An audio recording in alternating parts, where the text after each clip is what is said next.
This is 365 Sports. Daniels keeps it, and he scores. 365 Sports is presented by IdealMRI.com. High-quality MRIs for $497 or less. IdealMRI.com. Your health is important, so is your budget. Underneath, Smith gets to the corner. Money on the rise. Touchdown, Jeremiah Smith. 365 Sports is also brought to you by Texas Farm Bureau Insurance, protecting Texans since 1952. Johnson buys some time. There's the tight end again, rumbling towards the end zone, and the touchdown for Anzio.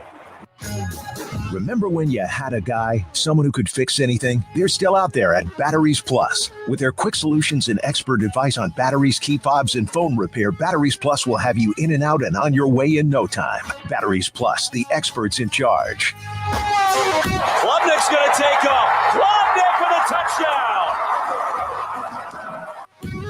Now here's David Smoak, Paul Catalina, and Craig Smoak. And this gorgeous Wednesday afternoon, good afternoon, 365 Sports in studio, as we are just off I-35, as we take you for the next quite a bit of time with many guests, including our guest today, Taylor McHargue, CBS Sports, Pete Nakos on 3, and also Zack Gelb, Infinity Sports Network. We'll have Craig's Big 12 Mojo rankings, our college football picks, and the last part of the show, which is what we are today now calling the mouse in the attic, or mice in the attic, which would be a good grunge band, is what you said. You guys have a problem with a mouse walking around somewhere. We do. My exterminator, Steven Rosnos of Rostech, has done a great job for me in the past of bugs, and he got there was a very large rat under my house after I had some work done. He got that sucker and a couple of his friends too. So now we play the waiting game for this mouse that's in our attic to walk into the traps he set. And I'm just going to tell you, after a week, I'm starting to think that this guy is akin to Jerry and that I am Tom, and it is just avoiding me and as long as it avoids embarrassing me at every turn. Yeah, you'll know if it's gone, like dead, you'll smell it. All right, college football rankings released last night. I don't know if there were any oh my goodness. There were a couple that maybe raised your eyebrows. We'll get to that and get our opinions across the board from both us and also you in the chat room. Let us know. But the college football rankings, Ohio State, Indiana, A&M, and then you have Alabama, Georgia, the top 10, BYU 7, Tech 8, Notre Dame at 10. We can discuss that. Texas and OU hanging out at 11 and 12. There is not one group of 5 team inside the top 25. Now, there will be a group of 5 team or group of 6 team that will get to the playoff, but as of right now, there's nobody. And if that was the case, of course, then you would have somebody bumped along with nobody in the top 12, actually top 15 from the ACC, and they will get a team in as well. So that would be your 12. But a lot to go, including BYU, Texas Tech on Saturday in Lubbock. Yeah, Texas at 11 is a little bit high for me based on how they played. But again, if you look at the rest of this, I mean, like, what are you going to do after about 8 or 9? After that, to me, it gets a little muddled. And so since these don't really mean anything, I'm not going to get my panties in a wad about it. I think A&M probably should have been second, but what's the difference between first and fourth if you all get a bye? I mean, other than maybe the team you're going to play. But again, I don't think that is as big of a jump as it was before. So yeah, I can't sit here and rail on this all that much. Yeah, I mean, I got a few different thoughts. I would disagree slightly. I think they do matter. I mean, I don't think they're the end-all, be-all, the initial rankings, but I do think they set the table and they form kind of the foundation of what we're going to be talking about and the movements from certain spots and who's in, who's out conference-wise and things like that. I mean, it's pretty notable that there's no ACC team. For what it doesn't matter, that matters. There's no ACC team in the top 12. So if I'm them, I'm not going, well, that doesn't really matter. Yeah, that does. But I do think that, yeah, it will play itself out to your point, and some of this will obviously change. But, yeah, this is the blueprint now that we're going to be going off of, not some AP top 25 poll or some coaches poll. It's this. This is the first chapter of the playoff discussion. So, I mean, yeah, right out of the gates jumping out was the fact that you had kind of that top group that seemed like it was pretty locked in, but could they move A&M to a number 2, or could they put Indiana at number 1 even? There was some discussion about that, and they just, I think, kind of left it as most people probably would have. I'm fine with it being Ohio State, Indiana, A&M. Wouldn't have been mad if A&M was at number 2 or something along those lines, but I think those are a pretty rock-solid top 3. Amazing to see Bama after week 1, 4th. They would have made the old playoff, and the season was over after week 1 based on the way we were all talking. So good on them for being right in the thick of things. I mean, great to see BYU and Tech from a Big 12 perspective right there. But then you also, I think, worry about, all right, well, who loses that game and how far do they drop as a result? So you're rooting for a close game there and hoping that whether it's BYU or Tech taking the loss, that they don't drop that far and maybe even remain inside of that top 12. That would be the real hope if you're the Big 12. Yeah, the ACC being snubbed is a big deal to me. I mean, that speaks volumes about kind of how they're viewed right now. And you look around at all the chaos, like Virginia, I can see where they're somewhat hesitant to go all in. But Louisville, I mean, they're right there in the mix and they're right there on the cusp. So I think they'll have something to say about it. But yeah, the fact they're not in the top 12, I did find that kind of interesting. ACC is 14, 15, 17, 18, and 24. So they have a lot, but as far as being in the 12, they'll have somebody, but right here, they are outside looking in. But they also have to be worried about whoever they get's going to be at the tail end of this thing. Yeah, that's going to be like the 11th seed. Yeah. So absolutely. So right now, it would be. I guess, last year they had Clemson and SMU. That's like far fetched. Yeah. So but Memphis, gets the 12th seed. Say right now, the 11th seed will be the ACC winner, which obviously could be any of those teams: Virginia, Louisville, Georgia Tech, even Miami at this point. But they're going to need help for sure. Yeah, that's weird. It does feel to me, and this is obviously it's a different time, but it does feel to me that the ACC is going through what the Big 12, at least perception-wise, went through when Texas and Oklahoma, or Texas was down, Oklahoma wasn't down, but when Texas was down and other teams like Baylor were winning the league or playing for the conference title of TCU, all that, the people who don't know anything really about college football would pretend to, but like, well, of course. I mean, if Texas was up, none of this would be happening. And you're like, well, those don't have to be mutually exclusive. That just happens to be happening right now. I think Texas has earned getting back into the mix with the two top 25 teams, and especially with teams in the top 25. But Oklahoma right behind them. They're behind them here rather than the AP poll. You jumped to a different point that I wasn't making. I was talking about the ACC has their big teams down. No, I wasn't reacting to that. Oh, okay. I was reacting to what you said earlier about Texas being too high. That okay. I'm sorry. Yeah. So But no, my point on that is that, okay, everybody criticized them. Well, the major brands in the ACC are down right now. Miami's not like, I hesitate to call Miami a major brand in the ACC because they've never won it before, but they are a major known brand. But the major brands in the ACC are Florida State and Clemson, and they both stink. Yeah. They stink out loud. And so it's much like when Texas was down, remember when Big Texas 12. and OU in the Big 12, if they had a bad year at the same time, which didn't happen a lot, but if they weren't quite elite, then sometimes the perception was the Big 12 was down. No, everybody else actually was raising their game, and they pushed them down sometimes too. So it can be a perception too. That's the point he's making. Yeah, is I that know. They're saying the ACC's down because Miami, Clemson, and Florida State aren't involved, or that's the perception. And it could be that Virginia and Louisville are very good teams and deserving, but yeah, they're getting dinged the same way that Paul made a great point. The Big 12 got dinged because OU and Texas aren't good. Well, that means the whole league must be down. So we're seeing that now at the ACC, and they'll have to fight back against that. Just got to hope Virginia and Louisville keep on keeping on. And crazy to see Miami's fall from grace, and then that I just kind of out of I don't know how out of nowhere it was, but just kind of out there when it wasn't really a lot of the talking points that we were going over last week. But Georgia Tech eating that loss really threw things for a loop because they were in a really good position. So then they suddenly get dinged, and they've had a real swing from going and feeling like they were guaranteed 2 spots basically 3 weeks ago to no spots.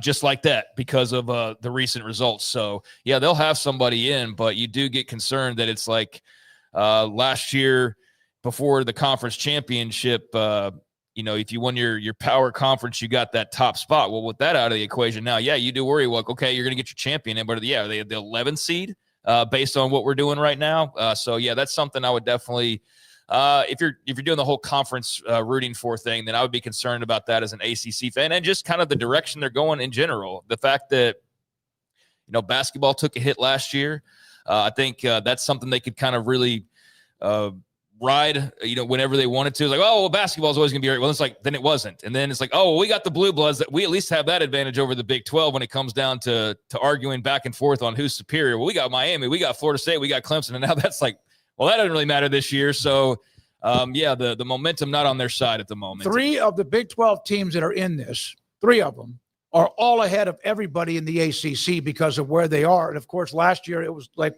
the ACC was positioned well, which I'm not one of those, and you'll never – every once in a while I may fight back on maybe a narrative, but I'm not one of those, oh, my God, we've got whoever, because I don't belong to the Big 12. I don't belong to the ACC. But that is a change – with those 3 teams at 7, 8, 13, Utah's on a run, and the other 2 are playing each other ahead of everybody that's part of this, at least for now, in what is the ACC.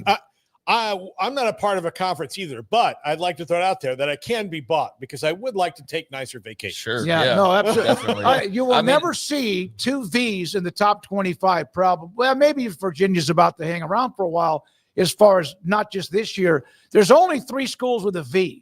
Vanderbilt, Virginia, and Virginia Tech, and 2 of them, one of those unique things I saw, are among the top 16. Yeah, no, I'm with you. I mean, we talk about everybody, but we definitely talk about the Big 12 Conference more than most, especially shows that cover nationally. I recall vividly in the preseason a guy getting a complaint, has a really massive show complaint that he didn't talk enough Big 12, and he's like, hey, I did these 2 interviews this entire summer. And this was like, wow, 2 interviews the whole summer with 2 whole head coaches? Like, wow. So, like, so we definitely, swing more that way when it comes to the conversation than a lot of others. But I think that we're all still very much like, we're not going to sit there and lie to ourselves and go, oh yeah, like Texas Tech's totally better than Alabama, and just say it just for the sake of saying it because that's what you're supposed to say because you're sticking up. No, we're not going to do any of that. We're going to call it like it is. And I think the fun thing about talking about the Big 12 this year, though, is for just calling it like it is. You don't need to sugarcoat anything.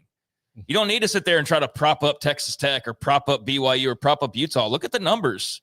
They say everything they need to say. That's why they're in the position they're in versus, the ACC in some cases. And these aren't just direct comparisons, but go look at the metrics. Look where BYU and Utah and Texas Tech are in various categories. And they're all relatively high and strong. And so I think, there is going to be a little bit of a beating up of each other because BYU is going to have played both, and we'll see after this weekend what that record looks like. If they're 2-0, though, man, I mean, they are almost damn near a lock for the playoff, in my opinion. But I think that this is just year to year, things change. And this year, I think that the very tippy top of the Big 12 is pretty strong. And they have a couple, if not, even 3 contenders, because you talk about metrics. The metrics love Utah.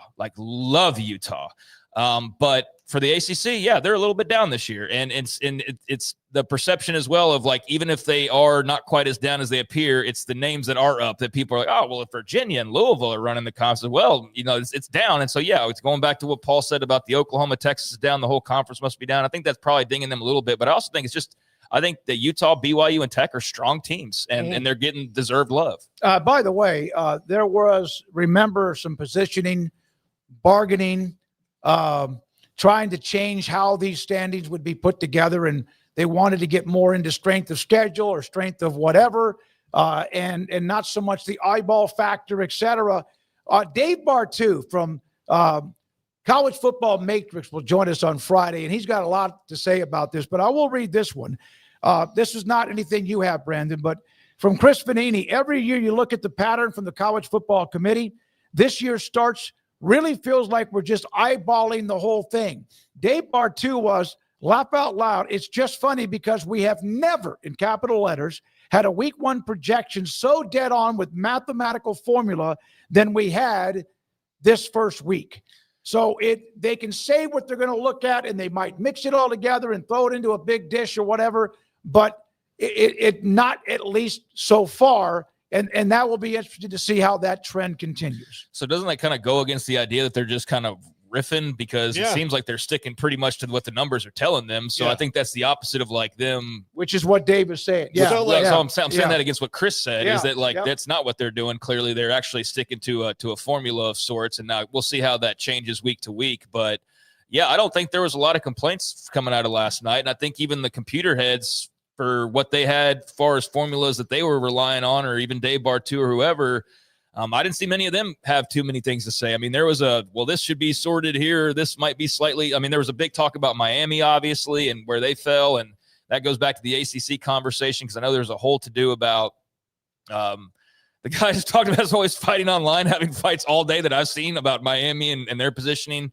feeling that they should have been in. But I think Mac Rhodes is a formula guy. I think he's going to be somebody that does look at the numbers a great deal. And I don't know if that'll be the case all throughout this whole process. But for the first week, it seems like they kind of stuck to where most people had things. Paul didn't follow. Quite the opposite. The math is showing they are leaning more heavily on data this year than any previous session, specifically week 1. That's another quote from Bartu, which backs up. So less eye test and more math. The eye test only comes into play, in my opinion, when you get down to the last week and you may have let's just say say Texas is 9-3.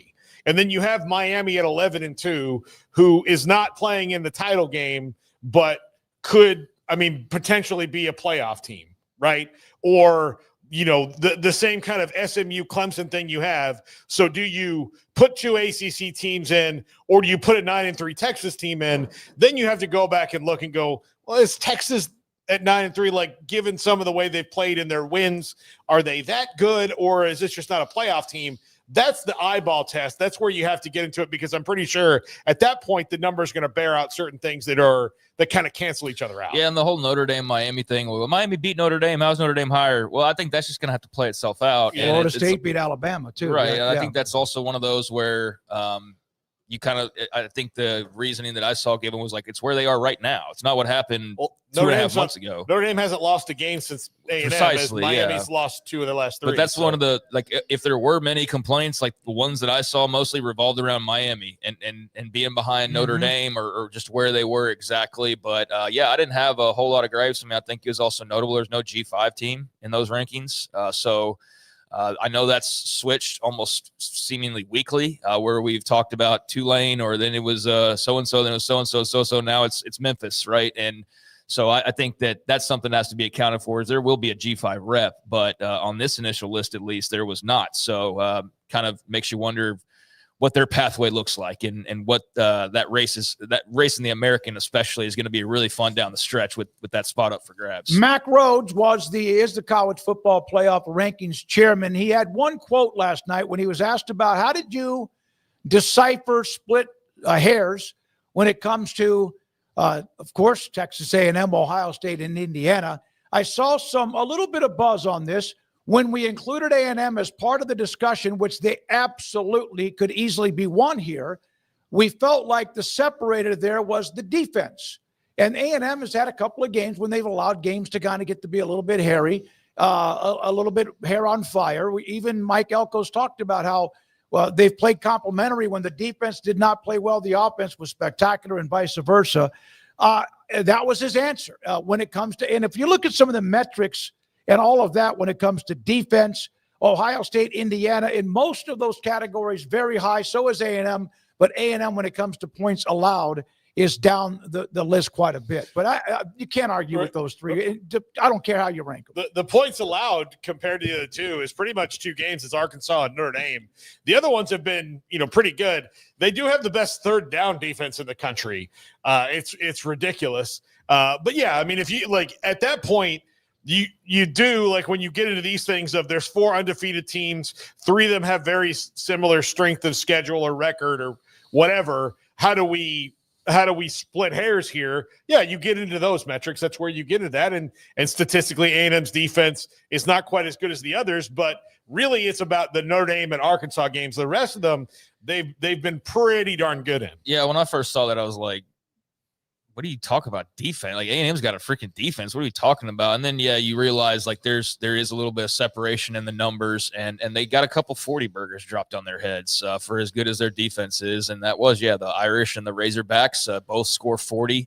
So that definitely is going to skew your metrics as far as points allowed and those things. And that's where the separator was, but it's not much of a separator in my opinion between those 3 teams. And I continue to cross fingers and hope that we get Ohio State, Indiana in the Big Ten title game. I think that would be a great matchup. And I think A&M's in a really good spot.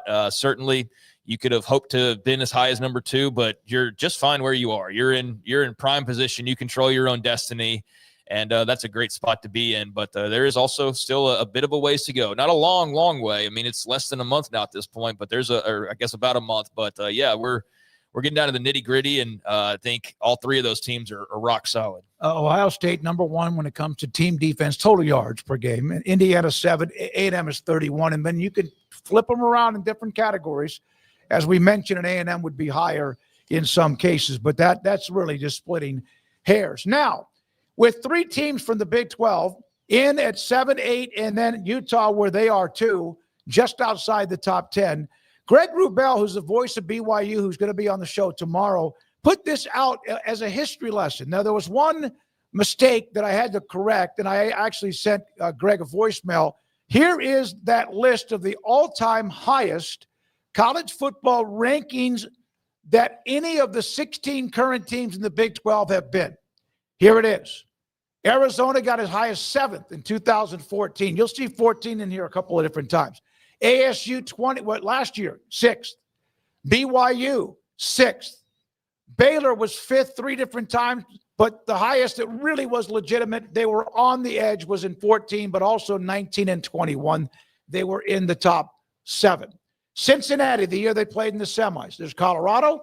Now, in parentheses, it's a different conference, but that's where the highest ranking they were based on the conference they were in. Well, it should say it was Cincinnati. They made the playoff. No, but they were 4th. Right, but I'm saying, they're in the playoff. Yeah, and they made the playoff. They made the playoffs, and they were in, just like Arizona State did last year, too, when it went to 12. Then you see Houston, Iowa State. You see kind of where people have Kansas State 9th. I thought they were higher, but it was before there was the college football playoff. Then you see Oklahoma State on the edge the year that they played Baylor in the Big 12 championship game. TCU played in the championship in 22. Texas Tech, look what that number says. 8, that's where they are in 25. They're the only school up until now, it's official, that had not been ranked inside the college football standings that for a long time was top 4.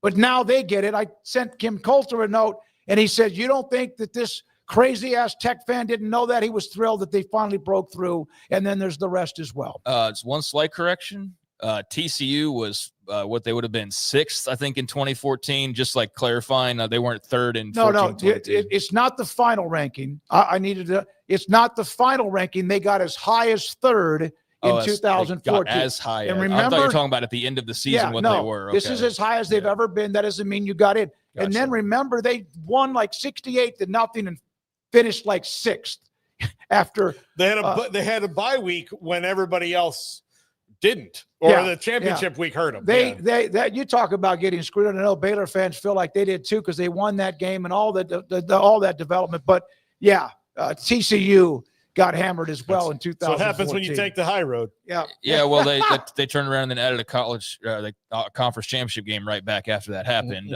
because of that missing data point, and then the target moved again when it wasn't relied upon that. Oh well, they had this clear weakness. They don't play the conference championship game. Everybody else does. They add it back, and it's like, oh well, the schedule's not as like it was something. But that year, that was the big missing piece was the conference title game. And that would have been incredible to see Baylor and TCU play a second time that year. That would have been unbelievable drama. And I hate that we missed out on that. Well, there's always going to be something that the Big Ten and SEC and their lobbying they'll say something and you solve that. And they'll be like, well, that was the first thing.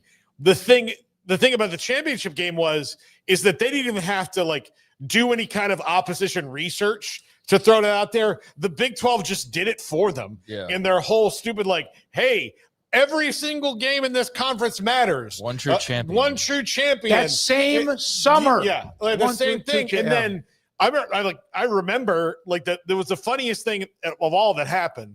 And you could just feel it coming the whole year was at Big 12 Media Days. I think it might've been Kirk Bowles or Barry Trammell, old grizzled sports writer guy, stands up and says, you say one true champion, but I'm reading the tiebreaker rules you just gave us. And just in a 5-minute thing, it looks like you could have more than one champion. And Bob Bowlesby was like, crap. Yeah. Oh, I didn't think that through. How many millions of dollars did you pay the committee that put together the one true champion marketing slogan and, the whole idea behind that? And nobody said, well, what if there's a tie at the end of it? Yeah. I mean, that was just unbelievably goofy. And I think that was the first year where, the playoff had just started, but it's like, we need to expand this thing already because TCU and Baylor were both damn good. In a 12-team playoff, that would have been really fun to see what they could have potentially done. But instead, what happens is it's only 4. They both get left out because the committee can't and won't decide on a separator because Bob Bowlesby won't even give them a separator, the commissioner. And that's when I feel like, as much as people praise him in hindsight now because of how he held things together, it's like, you did a lot of damage before that, though. That's kind of what I like Bob Bowlesby a lot as a human being. I think he's a really nice guy, but he kind of owed the Big 12 that after what he did. He did. It's the least you could have done. Because the one true champion thing was goofy, and then you market that the very same year. There's not a one true champion. There's 2, even though there's a head-to-head, and then you won't come out on record and separate the 2 even by just saying I don't have an opinion. I think they're both great, but Baylor did win the head. He wouldn't even say that. And it's know what his quote was? It's not our prerogative for us to tell them who is our best team. It's not within our prerogative to bind the selection committee that way. So you played all sides and you got played is basically what happened. And you made a grave mistake, in my opinion. Now, would it have mattered? Probably not, because here's what ended up happening. They put Ohio State in. They probably had to really debate that very much. And then Ohio State went and won the whole damn thing. Yeah, ran the table. Yep. They felt like they were justified by the end of it, even though I know that there were some fan bases that felt like maybe they got left out in the cold. But hey, Ohio State did go in there and win that sumbitch. So, kudos to the Buckeyes. They've done that last year after losing to Michigan. They ran it, and then again in 2014. Just for future conference commissioners, the true champion knows who they are in their heart is not a good thing to tell the people who pick their champion. Remember 2012, we're walking out. They gave us these backpacks and all that stuff. It was nice, some swag, and it was, we're all in this together. And a week later, A&M and Missouri are leaving for the SEC. So stop with that. All right. So in Lubbock, Texas, here is what arrived overnight as that game is on its way. Saturday, between BYU and Texas Tech. Here is the bus on the campus at Texas Tech.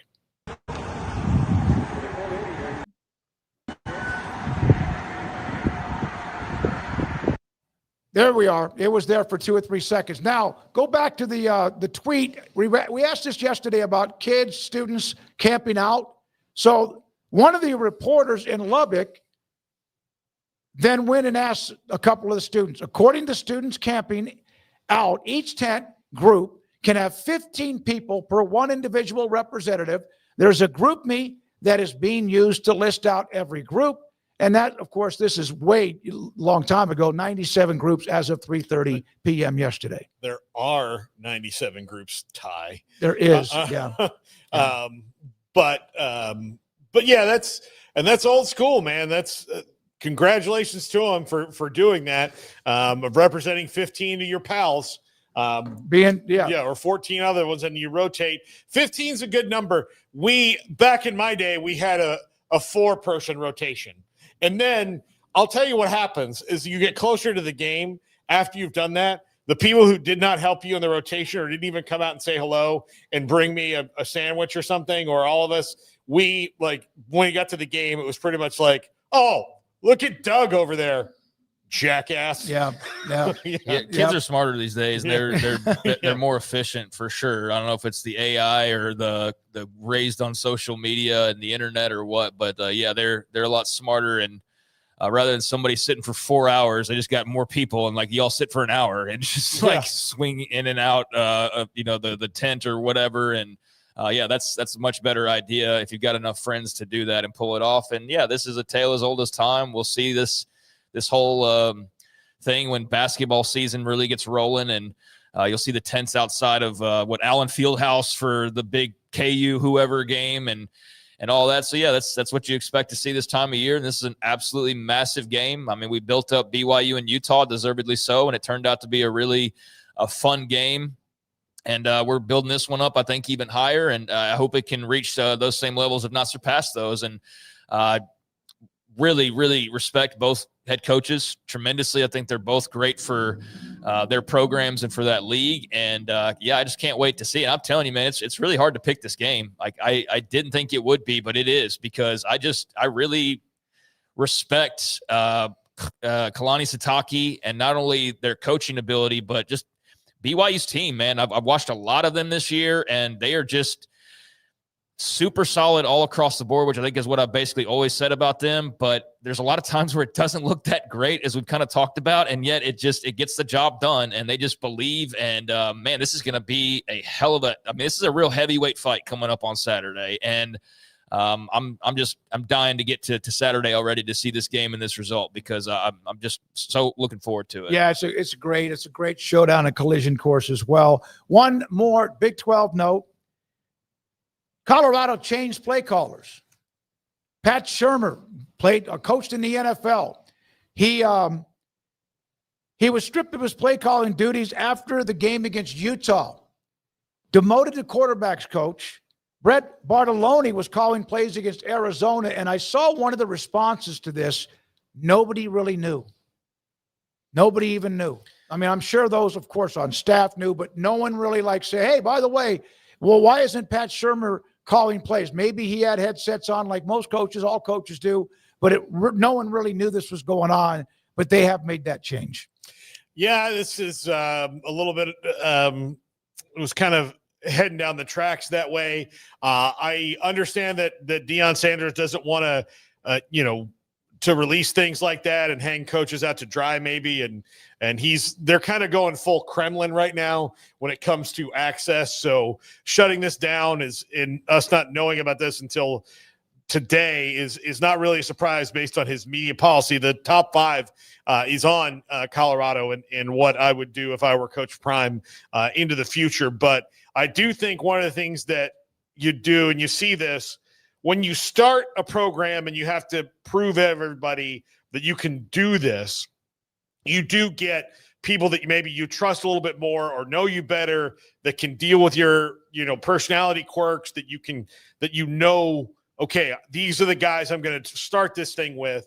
But once you have proof of concept and once you are successful, which they were a year ago, then it's time to maybe start taking some bigger swings and bringing in some better coaches from the outside, which he has not done yet. I think that's a huge thing that he needs to do is when he looks at, and this is assuming he's going to be back next year and the health problems don't take him out of coaching. But if he's going to be back next year, he needs to make big swings on college coordinators or guys who want to be college coordinators forever, not guys who maybe have happened into it. He needs to make some decisions there on both those sides of the ball and shake up the staff a little bit in order to improve their consistency when they're out there on the field.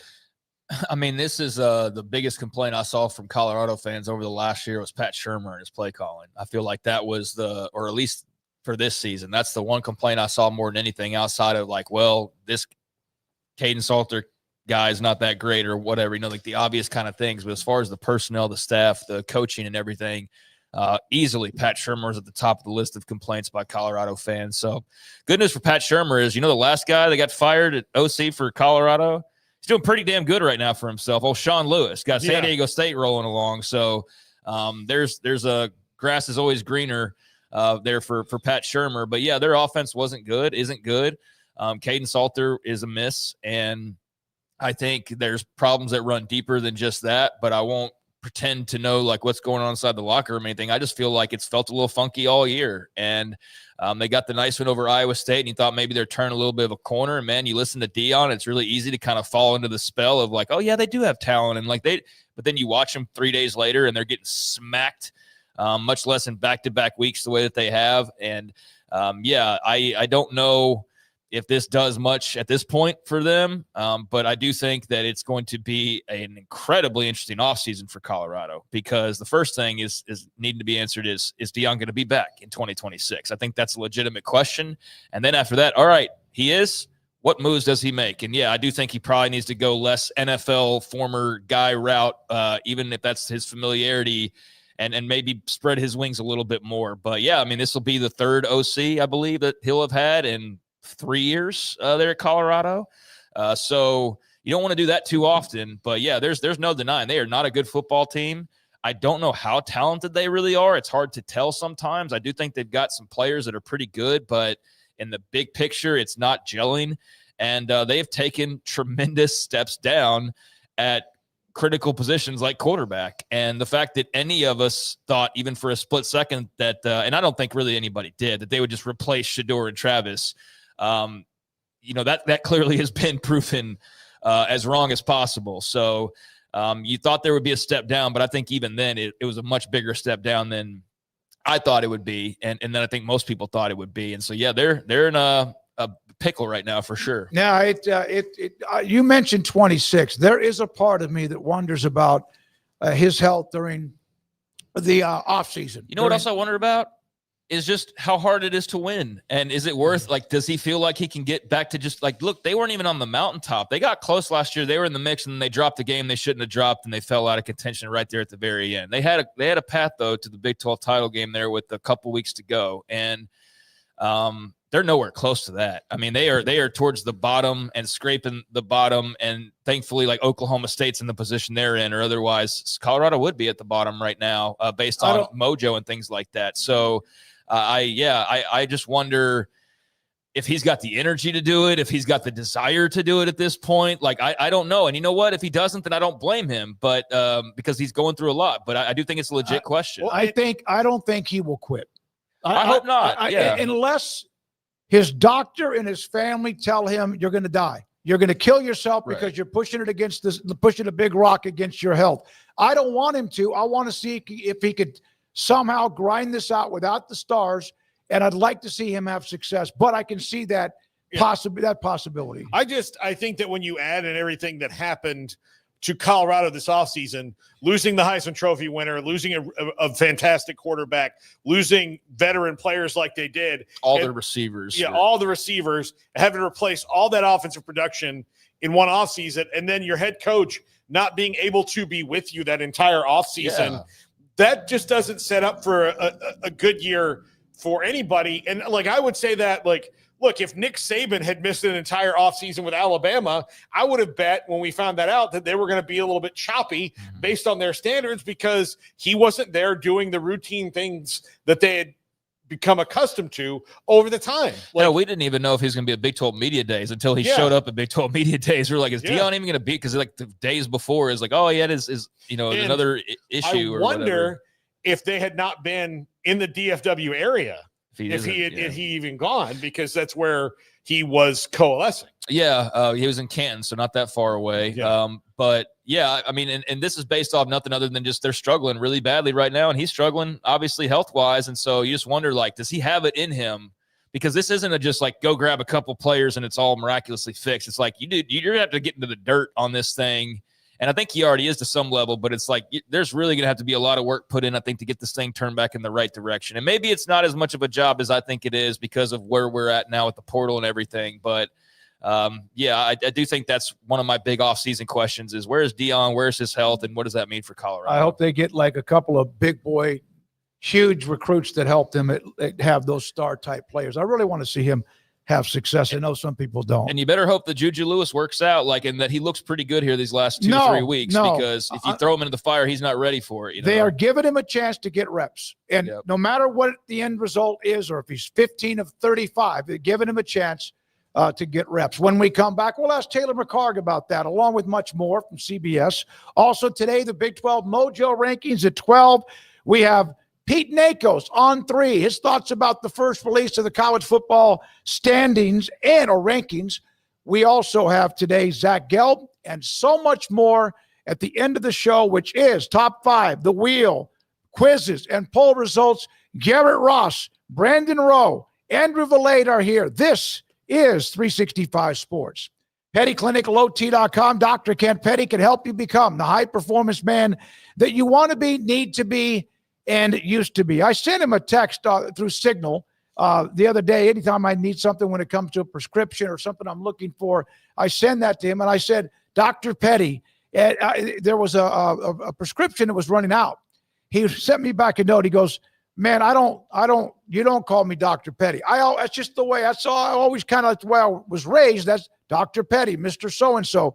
But it was so cool because that's the kind of guy that he is. He said, you call me Kent. He took care of it. Appreciate him.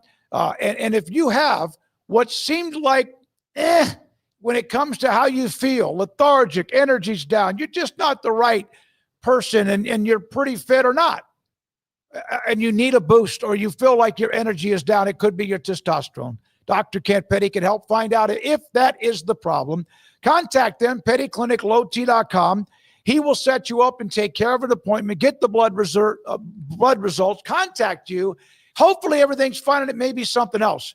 But if it is a low level of testosterone, he can put you in a program to increase it so you can become the high-performance man that you want to be, need to be, and used to be at PettyClinicLowT.com. My go-to guy. Can you fix my smartphone? Yes. Do you have car batteries? Yeah. What about golf cart batteries? Of course. Battery from a G-Fob? Absolutely. My boat? Huge variety. Toy boat? Sure. Motorcycles? You bet. My apartment building? Whole building. Do you have batteries for my party lights? Yeah. Batteries Plus, the experts in charge. Overwhelmed by your inbox? Clean Email is here to help. Organize, clean, and manage your emails with powerful automation tools. Say goodbye to spam and clutter and enjoy a stress-free inbox. Try Clean Email today at cleanemail.com. Golfballs.com carries the latest selection of golf balls, clubs, and gear from brands such as Titleist, TaylorMade, and Callaway. Golfballs.com remains the world leader in golf customization. And of course, online at golfballs.com. UBO Business Services. We are a studies-based service organization that is the best in Texas when it comes to copiers, printers, and scanners. The way we quantify that is through a company used by millions of corporations called Net Promoter Score. What Net Promoter Score looks at are your Google reviews. We have a better Net Promoter Score than H-E-B with a 65 and Ritz-Carlton Hotels with a 70. According to Net Promoter Score, if you're a 70 or above, you're considered world-class in customer service. UBO Business Services is an 86 when it comes to Net Promoter Score. You can find us at ubeo.com, ubeo.com. You don't want to miss our best price deals during the Black Friday sales event at Allen Samuels. This month, you can save big on the truck you've been looking for, like the new Rams. Designed to be durable, functional, and stylish, Ram trucks give you that first-class feel. with premium options like luxurious leather trim seating, surround view cameras, and more. Shop our great selection in-store or online today. Allen Samuels in Waco. Come by. Let's be friends.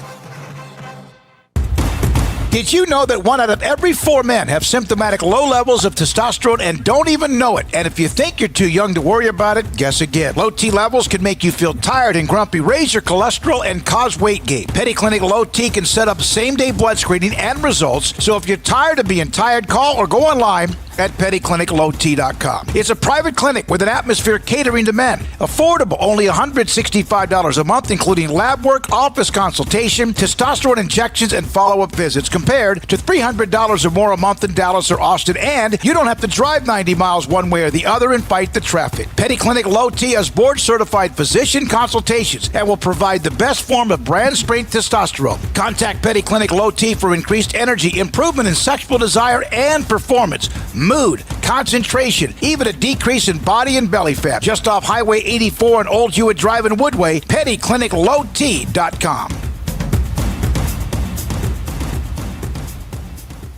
It's football season, and we can create your outdoor tailgating spaces that is actually a part of your home. Bifold doors that tie in the inside and the outside, and you can gain anywhere from 1,000 to 5,000 square feet living space, all while taking in the big game, poolside.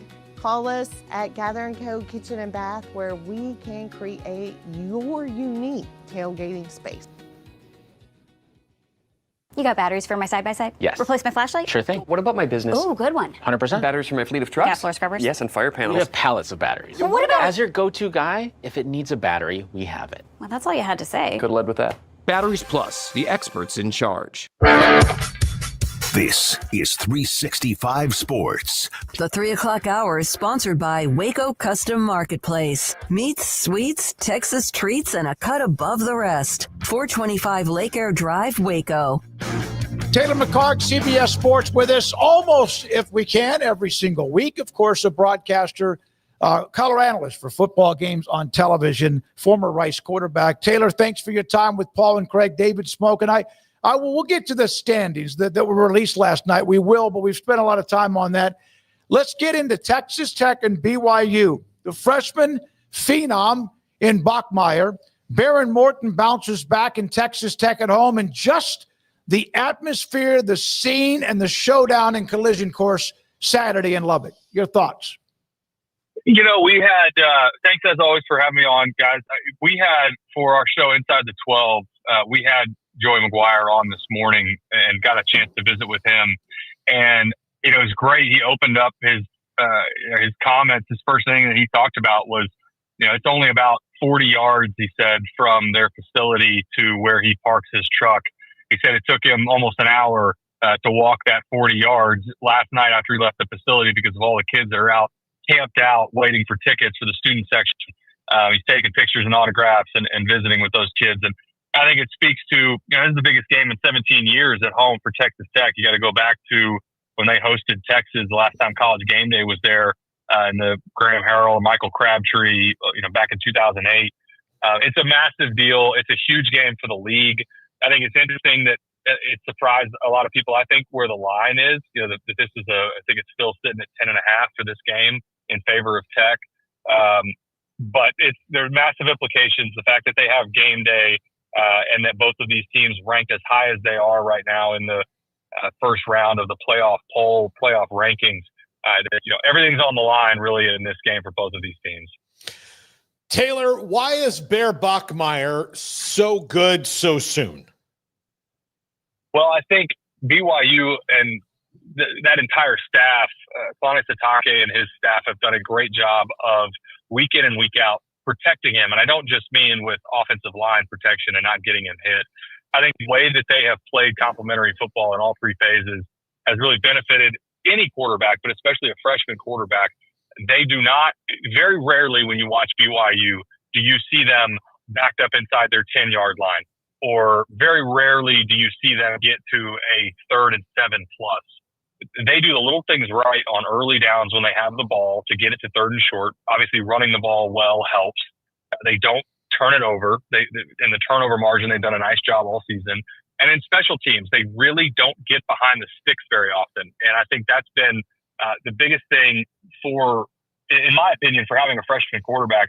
They're not asking BYU and Bear Bachmeier to go the length of the field and have 10-plus play drives consistently in a game.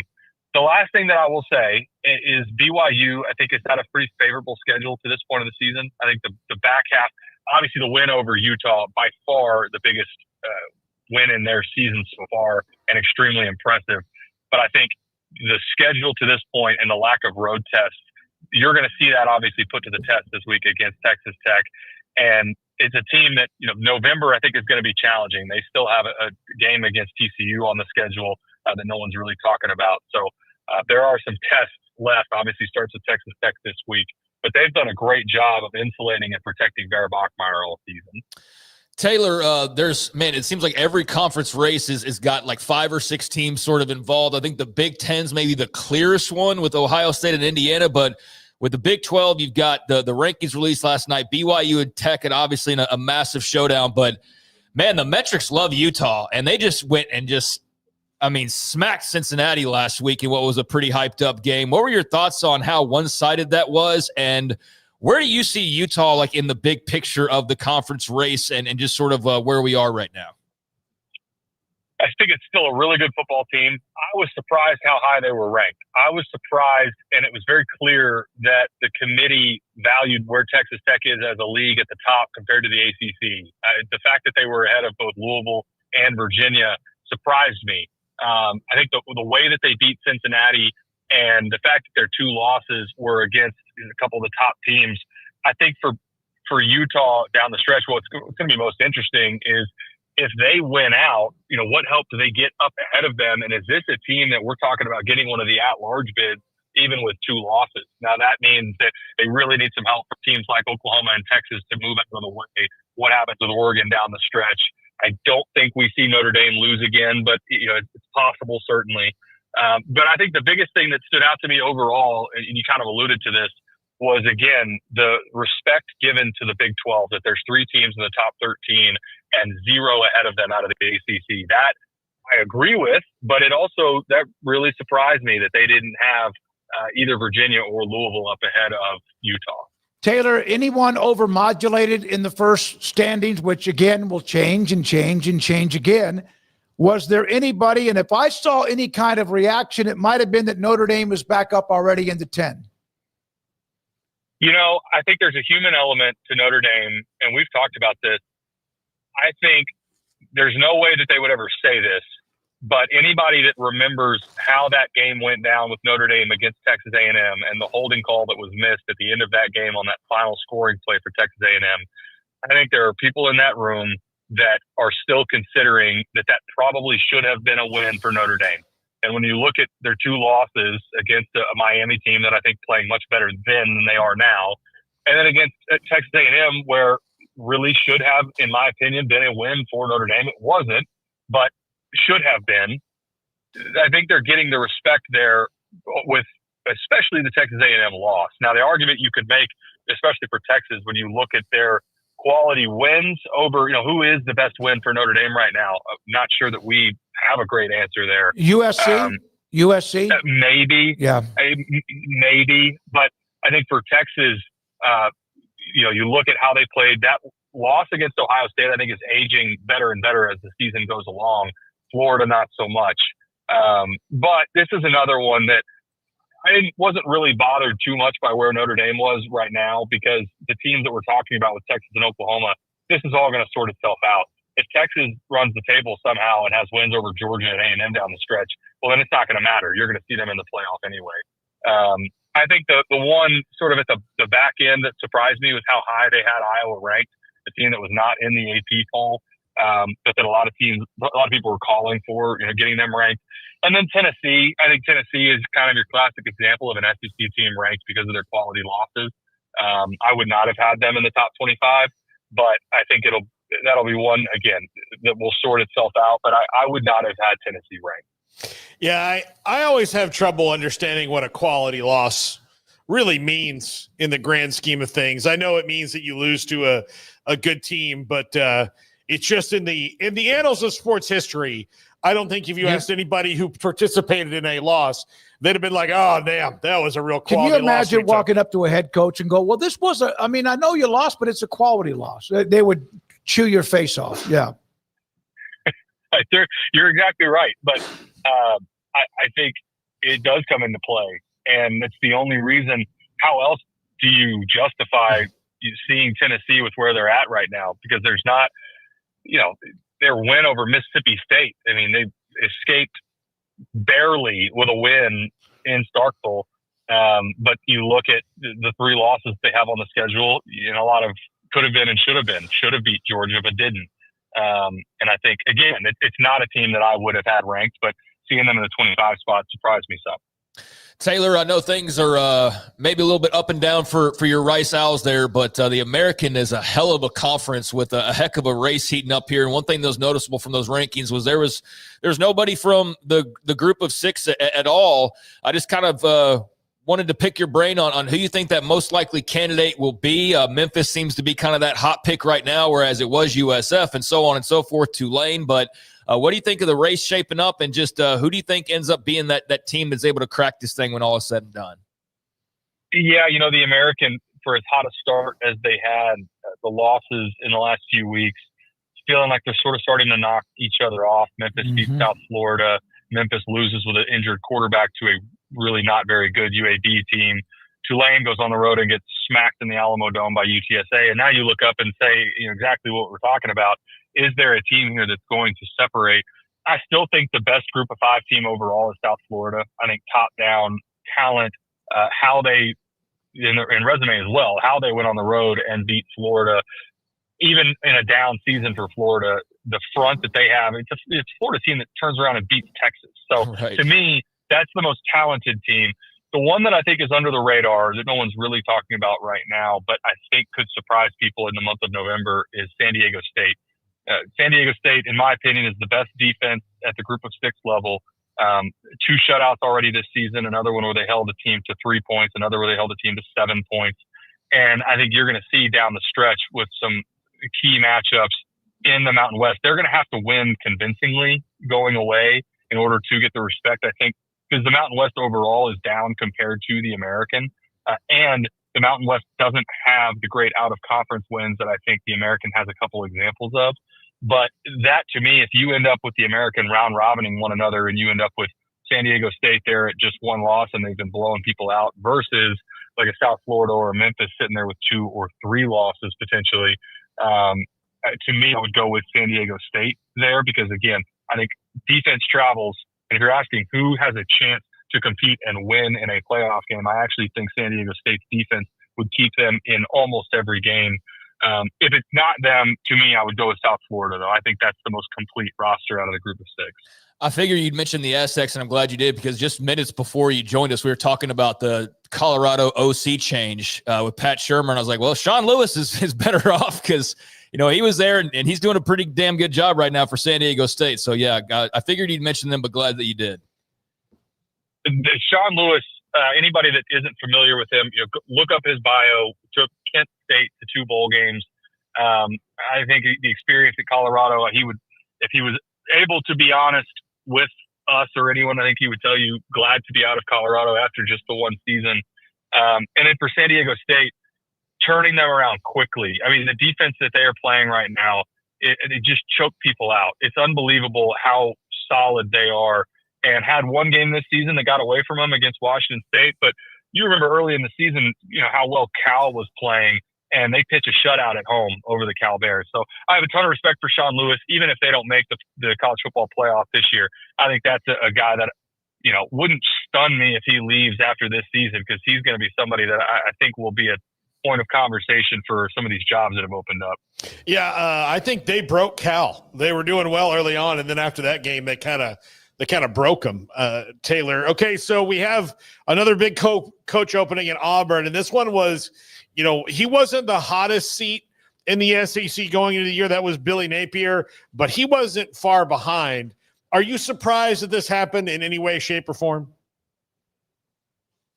No. Once we saw them lose to Kentucky, that was a very similar unraveling, I would say, in a lot of ways to LSU, where it's not just this, and it's not just the body of work from Hugh Freeze's time there. I think you're more looking at, is this a fan base that is going to be able to tolerate this staff and your head coach moving into the offseason and going forward? And I think the answer very clearly was no, that you were not going to be able to right this ship. And with regards to NIL and support moving into the offseason and what they're going to have to do in the portal, I think it was time to make a change. I also think to have the two misses that they did at quarterback in the portal the last two seasons for a guy that is, in Hugh Freeze, has hung his hat on being an offensive guru and the production he had previously on the offensive side of the ball, that's pretty damning to put up 3 points at home against Kentucky. So not surprised that they made a change.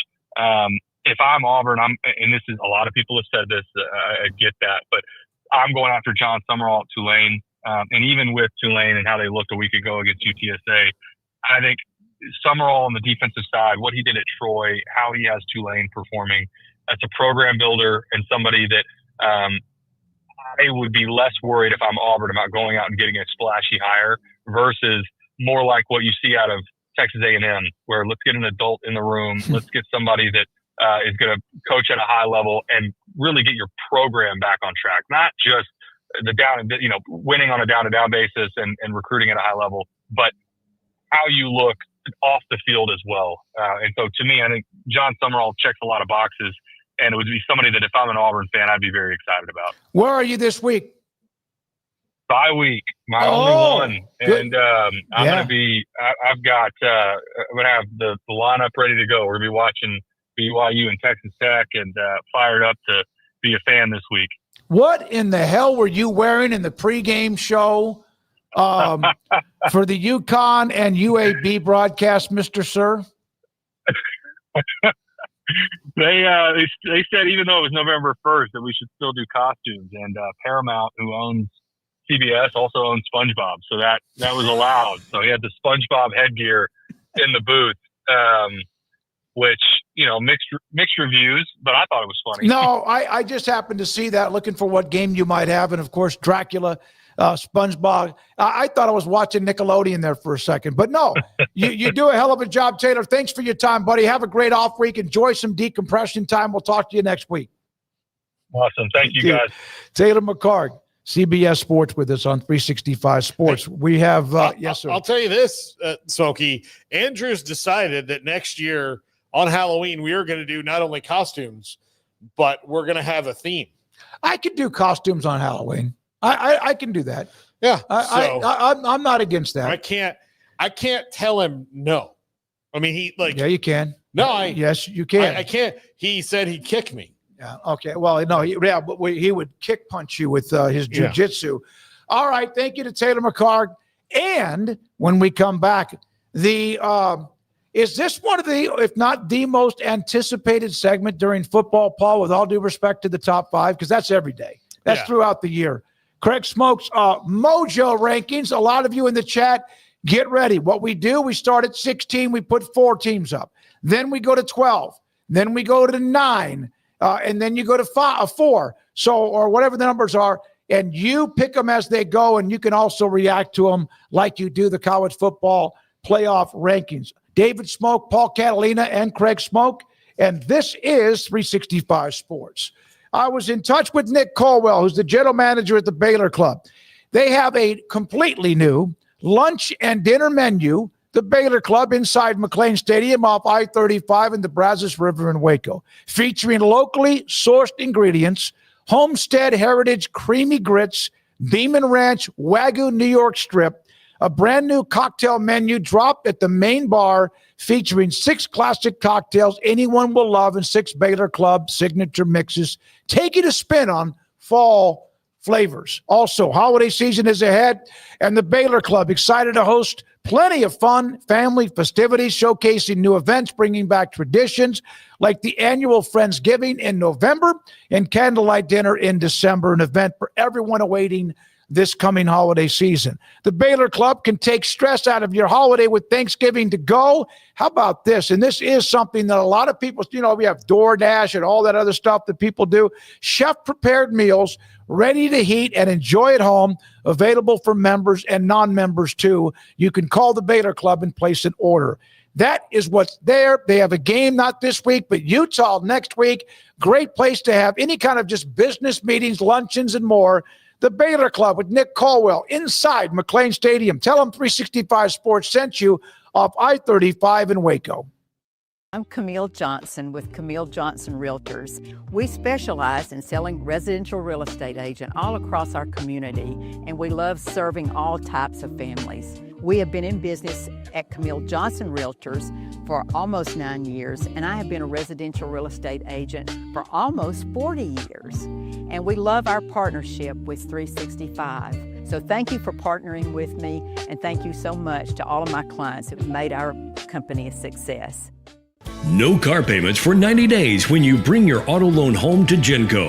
Get 4.79% for 48 months and make no payments until 2026. Plus, get entered to win 3 months of no car payments. Bring your auto loan home to Genco. Lower your interest rate, save money, and no payments until 2026. For details, go to GencoFCU.org. My money, my future, my credit union. Genco.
This is 365 Sports. The 3 o'clock hour is sponsored by Waco Custom Marketplace. Meats, sweets, Texas treats, and a cut above the rest. 425 Lake Air Drive, Waco.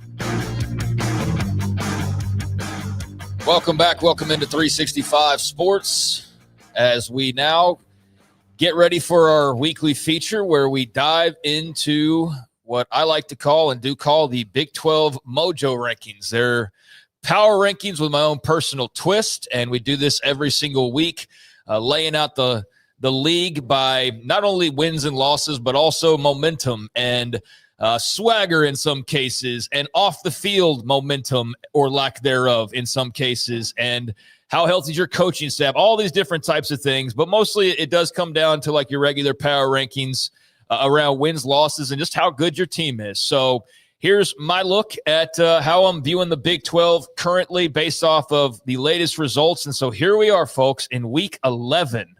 Y'all do realize in like a month from now, we're still going to have football, but we're going to have a lot less football. We're going to have bowl games and things to start preparing for. But it's going to leave a void here pretty soon. No, high school football, this is the last week in Texas, but then there's still 6 weeks of playoff. Right. Yeah. It's like the regular season's getting closer to the end, but there'll still be a lot of activity after that. But as far as the Mojo rankings, we're down to the final month here. So let's go ahead and start off with the bottom 4 as I view it this week. And sad Cowboy, they're at number 16, Oklahoma State. I mean, no explanation needed. Andrew does that. I like that. But I mean, they are sad right now. I'm actually totally fine with that versus like a trash can or something along those lines, like he has been known to do in the past. But that's respectful enough. And you know what? They understand what's going on right now. Last week, beat by 3 scores by KU and Lawrence. So now 0-6 in the Big 12 and 1-8 overall, and just 1 week closer to whoever the hell that head coaching hire is going to be. And where did I see this earlier? Did you guys see the scuttlebutt about Eric Morris and Baylor, like that report that was out there? I don't remember where it's from now, but I saw it in passing, putting together the Big 12 newsletter. And gosh, I wish I remember where I first saw it, but somebody out there had something along the lines of Oklahoma State's got interest in Eric Morris, but that sources say that in Waco, he would be a guy that they would be interested in, and that apparently Eric Morris would be interested in hearing more from Baylor. And so if you're an Oklahoma State fan, the gist of it was, if you want Eric Morris, you better hope that Dave Aranda and the Bears win some games down the stretch, because they are a very real threat if, in fact, you hope that Eric Morris is the guy. I will be stunned that if it gets to a coaching search at Baylor, that Eric Morris and Jeff Traylor are absolutely not right at the, not saying 1A, the very 1B. top, but pretty much a 1A, 1B, 1C type of situation, and also a wild card or two that maybe you're not thinking about. But I don't think there's any doubt both of them would love to be in Waco. Not that they don't like where they are, don't get me wrong, but those two would definitely be a part of it. I think that they would be tremendous fits as well for what Baylor would need. 2 wildly different styles. Yes. So that'd be interesting. But overall, though, like when you see the way that they run what they run, stylistically on the field is different, but organizationally kind of similar and idea-wise on the same track. So that's kind of what I think the change would be needed to Baylor if they do decide to make one, which I'm not still entirely convinced that they'll do. Yeah, I'm like 1 foot in, 1 foot out. I think it depends a lot on what happens here these next few weeks. If they go 8-4, it's hard to fire a guy. It's hard. I don't care who you are. Maybe there's some schools that would anyway. But the disconnect is probably much more of a concern than the record. If they don't go 8-4, then I don't see how moving forward that they won't be making a change. No one's told me that, just my own feeling and opinion. And of course, Oklahoma State has other options as well. They but do. I found that notable, and I wish I remember where I saw that. I thought I saw Football Scoop had a story. It might have been a paywall that they're closing in on a couple of people.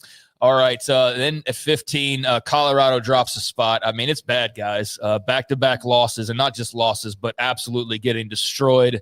Now you're turning to the true freshman and Juju Lewis. You're making a change at OC. I think it's all pretty self-explanatory that Colorado is not in a good place right now. Maybe they're not the 15th out of 16th best football team in this conference, but right now, all things considered, they're not in a good spot. So I do drop them a spot, as I do with UCF as well. Just the worst showing for the Knights imaginable when they rolled into Waco, as far as just not having their A game, right? Not having their fastball. And they've been very up and down. There's times where the offense looks like it could be somewhat explosive, and then it looks very pedestrian. There's times where the secondaries looked, very solid as the defense as a whole, and there's other times where it leaves a bit to be desired. And so I think they're very much still trying to figure things out there.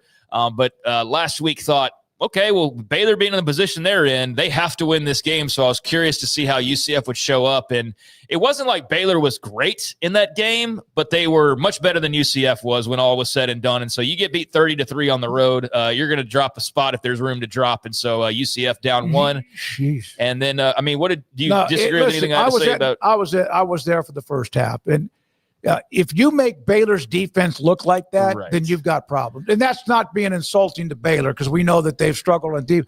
But Baylor's dominated that game. It was like hardly anything And at the all. 3 points was set up. The by- last-second field goal, and I think there might have been a penalty on that last drive. that too. was set up right before the half, and outside of that, they didn't score. So, No. they were not gifted 3 points, but they were given a hey, like here's a lead on first, like go steal second real quick, and they got their field goal, but that was it. So they're down a spot this week, and then up a couple. How about Rich Rod and the Mountaineers with a totally unforeseen win last week? They've been kind of residing there towards the bottom, but they go on the road and beat Houston by 10, a top 25 Houston at that. And Scotty Fox, the name to know there, the young quarterback for the Mountaineers, didn't have a crazy game by any means, but he was super efficient. They ran the ball really well. Like, Garrett, what the hell happened against the Mountaineers from the Houston perspective? Give up nearly 250 yards rushing, so it wasn't even the passing game. It was the running game that really crushed them. I don't think they were prepared for the physicality that West Virginia came with, man. I think West Virginia came out, they punched Houston in the face, and I don't think they ever really responded. Then once they found themselves down 14-0, you're like, oh shit, how do we come back from this? Because they struggled to score. So I think that was one of those things where they weren't expecting to get checked early on. And once they did, Scotty Fox had the career day. I mean, what was the 3 touchdowns, the most by a freshman ever at West Virginia? So yeah, it was just a bad mix, dude. Yep, it was not a good day. He had the passing score and then a couple of running scores, as he is a dual threat, man. He had 65 yards on the ground on just 10 carries. So Scotty Fox Jr., a name to know moving forward for West Virginia. And so they are there at 13 after the big win on the road, top 25 win for the Mountaineers there.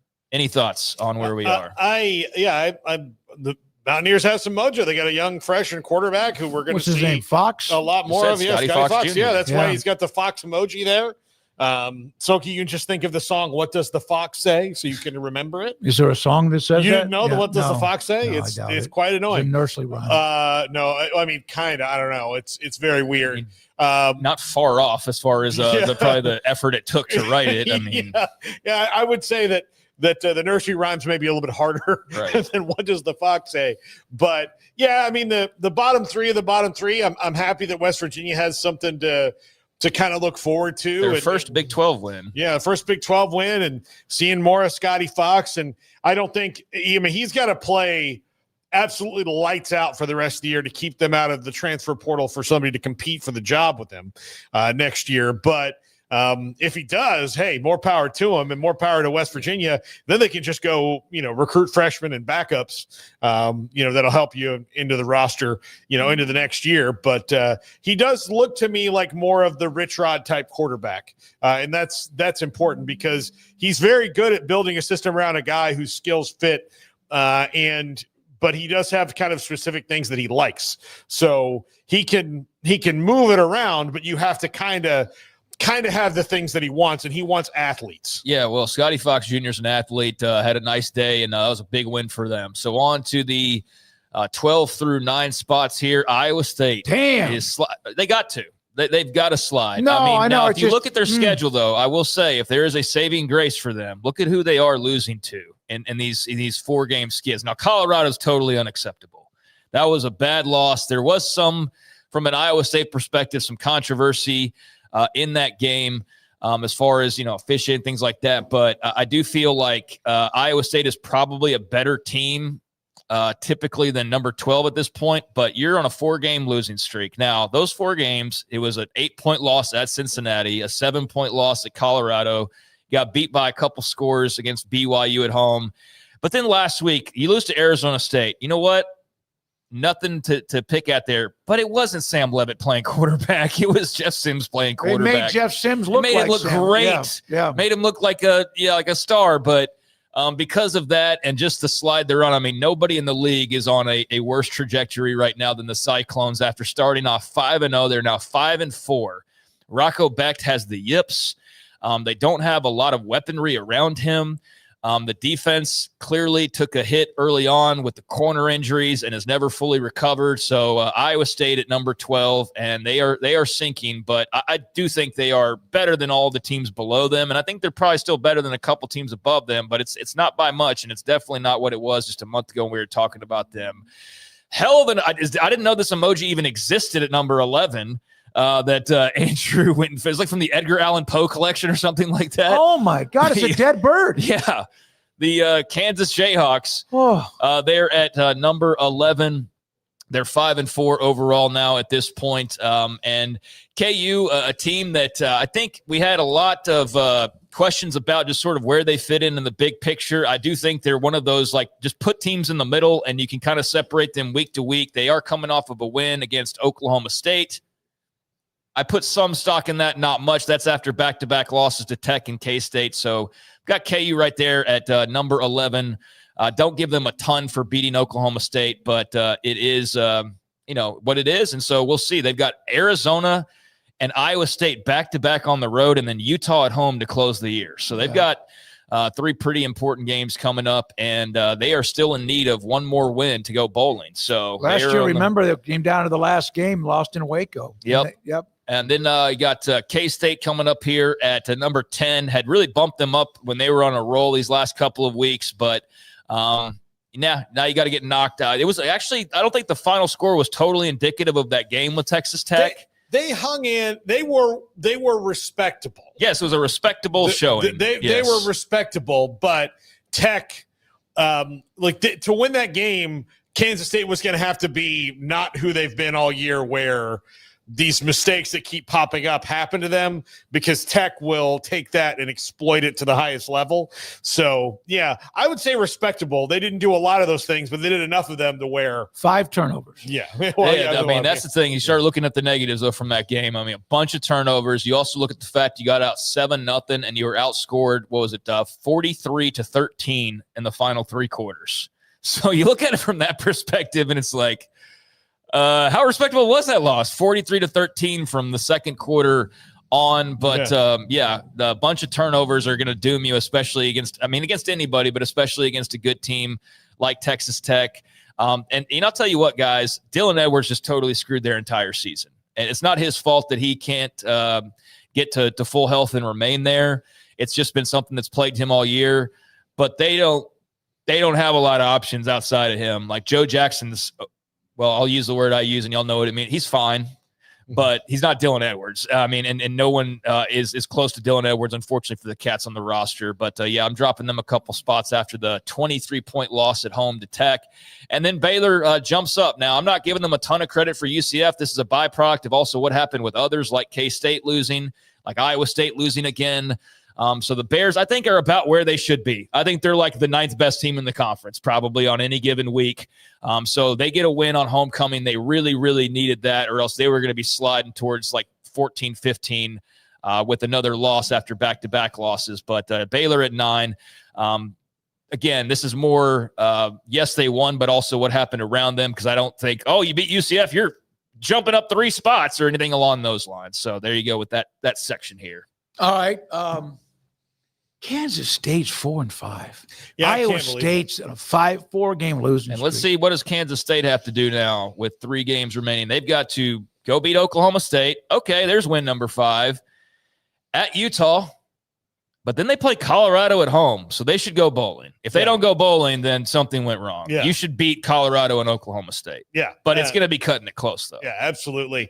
Baylor thumping UCF was really needed, like, not only just for the coaching staff and all of those things, but man, the team needed to just beat the hell out of somebody. Yeah. They needed to do that. I think every team that has potential to do some good things needs at least one win where you just, even if it's not a team that can do that, you just bully them.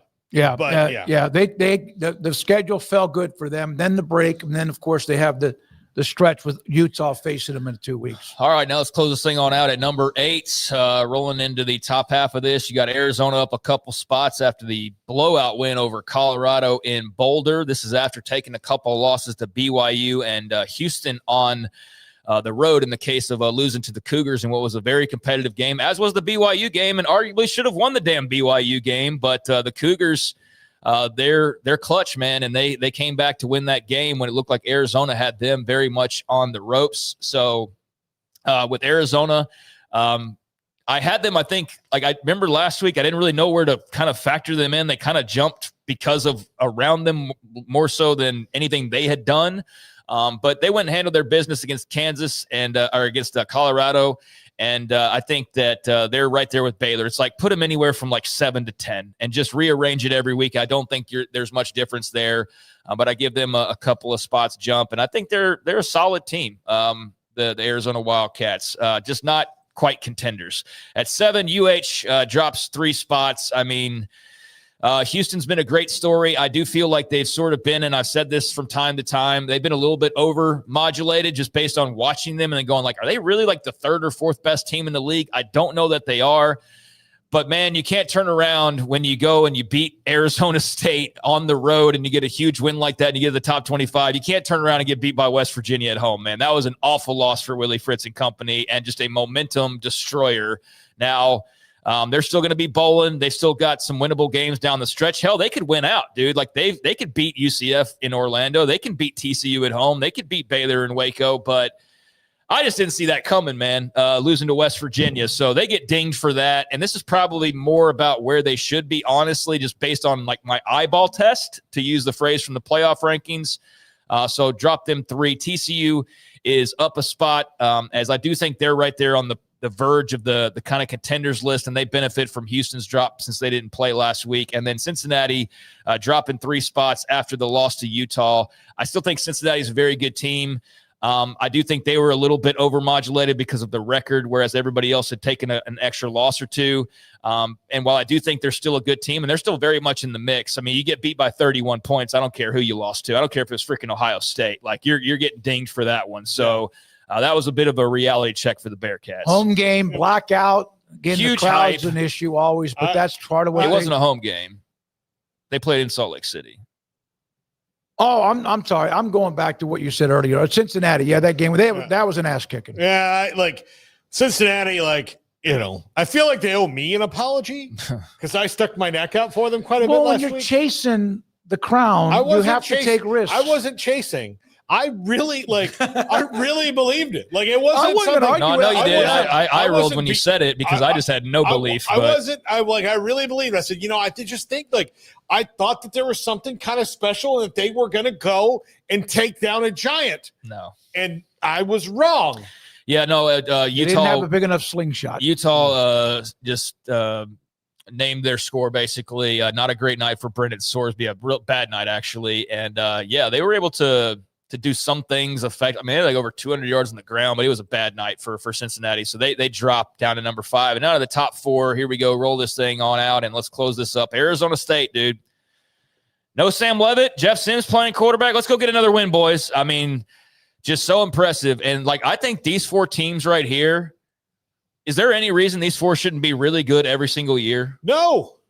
I mean, these 4, if you're talking like who's going to run the Big 12, I don't want to single out anybody, but those 4 right there could very well just like run this league for the next 10, 15 years. Here's the thing about the 2 schools in Utah. They hate each other's guts, and they're both good right now. Mm-hmm. So in the era of alumni one-upmanship, this one will fuel that quite a bit. Sure, yeah. Tech has decided we're not like we've been on the back burner far too long. Now's our time. The door is open. We're taking it. And Arizona State finally has leadership in place that believe that sports ball is something that's good for the university. Yeah. Like before, they had a lot of they had a president in Bart Crow who did a great job taking them from the safety school into an elite academic institution. When he took that job, he didn't like that Arizona State was like, well, at all else, I'll go to Arizona State. Like, he didn't like that, and he changed it. But in the course of that, he just completely, in the powers that be, ignored the fact that, like, also athletes want to come there. Like, it's a great place, and let's be good at all these sports that we can be good at. So they're a sleeping giant. Yeah. And at times the giant has awakened, but it's very, very It's awake right now. In between. And they've got the perfect guy at head coach who loves them from there. And I don't think you have a worry about the carousel no matter how many jobs open up. I do think you feel very strongly, just like you should at BYU about Kalani Sitake. But Dillingham and company to go out to Ames, as much as Iowa State's struggling right now, but to go out there with Jeff Sims and go win that football game, That was big time for them because they had dropped 2 out of their last 3, and they were looking like they were sliding, but that was impressive. Obviously, Sam Levitt's not coming back, but they still got a really good cast of characters defensively. They're very strong, and then offensively, I mean, to go without Tyson and Levitt and still go beat Iowa State, I got to give them some credit for that, but I could see they're not going to stick around potentially because of the injuries. We'll see, though. Utah up a couple of spots, and I think that there's very clearly 3 teams at the top of this league, and you pick one and say this is the champion, this is the playoff rep, and you go, yep, I could totally see that with these 3. Utah just goes and obliterates Cincinnati with Devin Dampier back in the lineup. Texas Tech obviously handles their business once again. And so that leaves BYU. That was at the top impressive of the list. going into Manhattan. Yeah, I mean, Texas Tech goes into Manhattan, gets a huge win. Utah slaps around Cincy. Tech goes into Manhattan and gets the big win. And BYU got to sit back and get ready for a trip to Lubbock. So they are the remaining number 1, will be number 1 come Monday with a win over Tech, or we're going to have a little flip at the top potentially. But there you go. There are my Mojo rankings for week 11. All right. That I like them. I actually feel the best about these. I actually think this is like the most accurate. There's more evidence. Well, yeah. There's evidence, whether it's head-to-head or slumps or just like nice wins or whatever, big wins lately. And I think those are the 3 or the top 4, and the other ones can maybe a Cincinnati if they get back on track. But I like this one. I do. And in the chat room, very pleased with it too. So, okay. Anything else, Paul? Anything to add? Craig, thank you very much. Yeah, I just think that we got a nice little 1-2 showdown here coming up. But, 3 teams that you feel very strongly about being playoff contenders right now, including if the season were to end today, 2 who now play each other this weekend, so we know that'll change. But I think this has been a really fun year. You thought that it would be. It's maybe not gone exactly as you expected it to, but pretty close because you thought BYU and Tech and yes, Utah would be strong, but we've had some fun surprises like Cincinnati. So I'm looking forward to this stretch run, man. And BYU Tech's obviously the big game ahead of us, but there's going to be some others as well that'll be fun. All right, Craig. Every Wednesday, it depends on the guest list, but usually around 4 or 4:25, the Big 12 weekly Mojo rankings that aren't just wins and losses, but also things that are going on in a good or bad way within the football program. We are joined by Pete Nakos of On3 Sports. Pete, great to have you with us. Thanks for your time. Big night last night, but again, there's many more to come with the college football rankings. Was there anything in particular you noticed? Is the theme or the narrative of how they pick it different this year, and did they abide by it?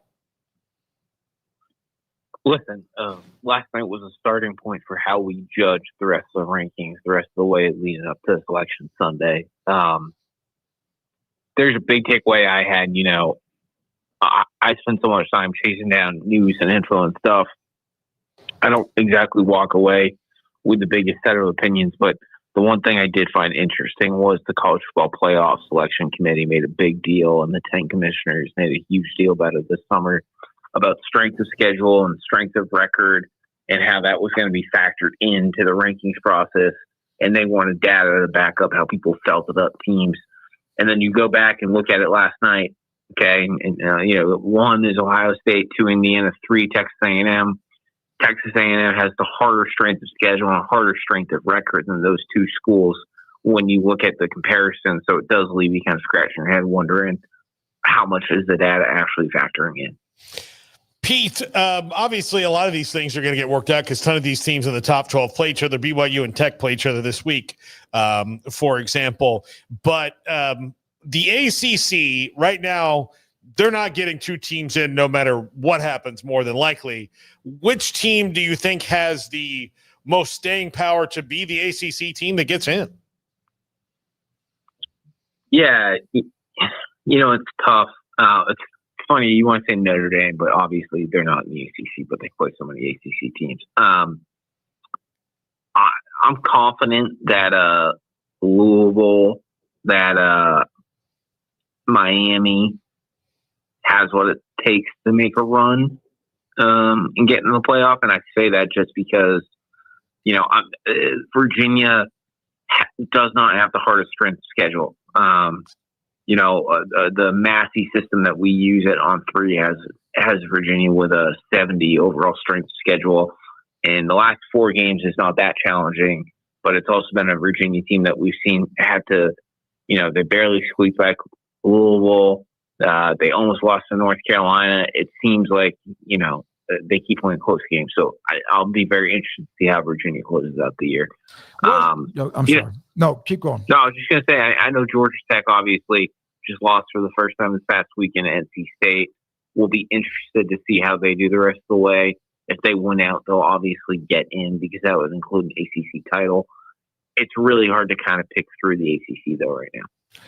So the Big 12's in a pretty good spot. Would you not agree compared to where last year that everyone was just kind of there with Arizona State and even BYU, that they're in a pretty good spot, even with the head-to-head? That might even make it stronger if it's a close game, too. Yeah. I pull up the chart and stuff. So, like, BYU, has harder strength schedule than Texas Tech. Texas Tech obviously has that loss to Arizona State. I think Saturday, I think Saturday is going to be a must-win for Texas Tech when you kind of look at them getting in the Big 12 title game. And then on top of that, I think, and I know it's early and everything, but one of the only ways that Tech's going to be able to get to the playoffs is if they win out and win the Big 12. Just because of the way things are starting to shake out. Obviously, BYU, Texas Tech, Utah, they're all well positioned right now. But then once you start to factor in conference champions and how the SEC and Big Ten shakes out, I mean, I think it could be a two-bid league.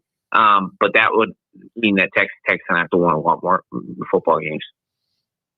Pete Nakos, On3.com with us, On3 Sports with us on 365 Sports. Well, Pete, you have been look, you're always very busy, but given the nature of what you do cover, specifically for On3, coach hirings and firings and that, this has probably been a very busy season for you so far. Hugh Freeze, the latest one to go.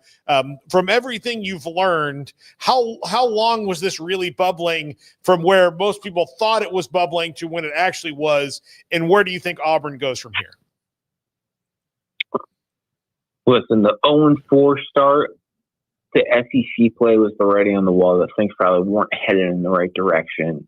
And then, they squeak by Arkansas, and you say to yourself, okay, maybe Hugh Freeze can turn this around. Maybe he goes home, beats Kentucky. Things really head on the right track. And then the ugly lot. You kind of knew Saturday night after that 10-3 loss to Kentucky, after, Hugh had to go back and forth on with his quarterbacks and things. It just, you had that sense that what was going to happen Sunday, and then it did. In terms of where Auburn goes, we're going to hear so many names at Auburn. So it'd be way too early to pick a favorite. But names that are popular, we got John Sumrall, James Franklin, Eli Drinkwitz, Jimbo Fisher. I mean, I can go on and on. There's going to be a lot of names brought up at Auburn. Pete, how much do you think a league like the Big 12 could be affected by this current cycle? I think the way Baylor finishes the season is going to be really interesting. How things shake out for Dave Aranda is going to be interesting. In terms of impacting the coach carousel, I don't know if there's going to be a huge impact. Obviously, how Colorado finishes the year is something a lot of people are monitoring. Who Oklahoma State hires, it might turn out to be a quieter year in the Big 12 in terms of the carousel. Do you see any of the coaches outside of the Big 12 among the FBS schools that were fired that would be a possibility or would be interested in coaching in the Big 12? In terms of guys in line for the Oklahoma State job? Yeah, the Oklahoma State. For example, Hugh Freeze is not coming to the Big 12. James Franklin, I don't think, is coming to the Big 12. Anybody Napier, I don't think is going to be coming to the Big 12. Is there somebody that, because it seemed like to me, I don't know about Oklahoma State, but it seemed like to me that the high-level popular names among the G5 and 6, Traylor, Morris, and others, might be the ones that are more of a fit for the Big 12 schools in the offseason. Yeah, the early names at Oklahoma State, it's really North Texas's Eric Morrison and USF's Alex Golish. Those are two names to know. I think the only way that we see big change in the Big 12 is if some of these coaches decide to try to move up and get into the SEC or Big 10. Pete Nakos on 3.com with us on 365 Sports. Pete, do you think what do you think has to happen at schools like Florida State for them to pull the trigger? Where was that again? I'm sorry. FSU. I think a loss at Clemson this weekend could go a long way towards that. But man, they looked really good against Wake Forest. They won 42-7 after that disaster at Stanford. And they have a schedule right now that sets up well to win out the rest of the year. They go to Clemson. And then from there, it's home against Virginia Tech, at NC State, and then at Florida against an interim head coach. And, at that point, if they go 7-5, we're having conversations about there's no chance that Mike Norvell gets fired. But I will tell you guys, and I know I reported it at the time, but there were a group of boosters and high level donors and decision makers who really wanted to make a move on Mike Norvell that Sunday after Stanford. And that's why the AD there, Michael Alford, put out that statement Monday that they were going to wait to make an assessment on the program until the end of the season. Now, all that nice stuff I just said about going 7-5 and winning out the rest of the way, that could all go out the door, though, if they lose at Clemson this weekend. Mind you, a 3-5 Clemson team. Where are you on, and I hope he succeeds. We saw the offensive coordinator story with Fritz Schumer, and Deion, again, has not commented. I saw your note about that, too. Where are you with him? And we obviously know he's battling some health things that you never know if that could turn worse, and I hope to God it doesn't. But where are you on him? Would you give 100% stamp of approval he'll be back next year? Yeah, I don't want to get into that because I don't know the situation as well as some other people do. I hope he's doing okay. No, I do too. I hope it is 100%. I'm not trying to get you to say something you don't want to say, but does that concern you at all? I don't know if anything concern. Obviously want the best for his health, and I think that there's going to be some questions he's going to have to answer in terms of staffing and his roster and things at the end of the season. It's kind of right last year. Travis won the Heisman. That was a huge moment for them. Question moving forward is going to be what is the Colorado football program without Shador and Travis, and they're going to have a quarterback question to answer too. I know they're going to start Julian Lewis this week. He's the true freshman. They're really excited about him. He looked good last week against Arizona. If he takes another step forward, then that probably answers the quarterback question. But then you're also kind of left asking, why didn't he start most of the season too? I got a question about LSU, and I appreciate your time. We all do. With all of what we saw with the governor and all the other things, and they're trying to settle it, President, AD, all that's now been official. Is there any coach, no matter their commitment, the money, the passion of LSU, that wouldn't touch that with a 10-foot pole? That wouldn't touch LSU? Yeah. No, I think what happened this week was putting a president in place and naming Vic Osbury the full-time AD. I think that answered a lot of questions people had about alignment at LSU. Now, the next big question that candidates are going to have is what is the financial pool in terms of pay and NIL, and people make up such a big deal about fit and facilities and ties to the school, but at the end of the day, for the head coaches who really care about winning, they really only care about how much money you're going to pay them and how much you're going to get them to build a roster, because they want to be highly paid, but they also know that they're never going to find success on the field these days if you're not going to provide $20 to $30 million to put a roster together. Absolutely. So if LSU can check off those two boxes, I don't think it's going to be a detriment to the candidate pool. But I'd be lying to you also if I didn't say there was a lot of people rolling their eyes and sending texts out last week when the governor made the comments he did. But it seems like those questions and concerns have been answered. By the way, one note about On3 Sports. I saw this from Pete. They now have, because the portal has changed until January 2nd, it is now a new feature about marked as expected to enter the portal because, of course, that's not opening now for at least almost a couple of months, but that's a new feature on their site, on3sports.com. Thank you, Pete. Appreciate your insight as always. Have a great day. Yep. Thank you. Pete Nakos with us on 365 Sports. I had somebody that's in a search firm type of role, and I've been talking on and off with him really for about a week and a half because I trust him. And he said that no matter the toxicity of the government or the state or whoever politically at LSU, you cannot be dumb enough to turn that down, even if you're afraid about what it could turn on you just as quickly as it did Brian Kelly. Well, the thing is, there are certain guys that may just decide not to do it, and that's a factor in it because they don't want the headache right now. But historically, the Louisiana governor is going to get involved. I mean, it's the only state where it really happens, but historically it's going to happen. So, yeah, if they're going to pay you $10 million to go, you're probably taking it. But the thing is dude, there's an easy solution. Win. Yeah. They're not going to get involved if you win.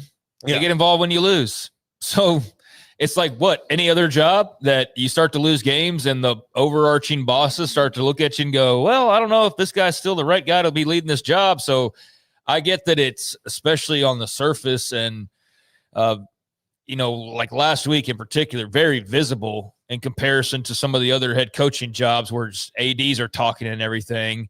And you got this cartoony, stereotypical Louisiana politician that's out there running his lips. But I don't think it's to the point of they got to worry about this dude showing up at their office every day and wanting to look at the playbook or things like that. A lot of it's just peacocking too, Paul, right? I mean, a lot of it's just posturing for his constituents. So he's probably leaning into I'm the guy making the call here, whether that's fully the case or not. So to me, I get where that would maybe be off-putting, but it's also LSU. It's the SEC. It's millions of dollars. It's one of the biggest jobs in the sport. And if you win, then you have nothing to worry about. Yeah. What my concern would be legitimately is just early on, if I don't do well right away because of whatever happens, the roster gets cleaned out.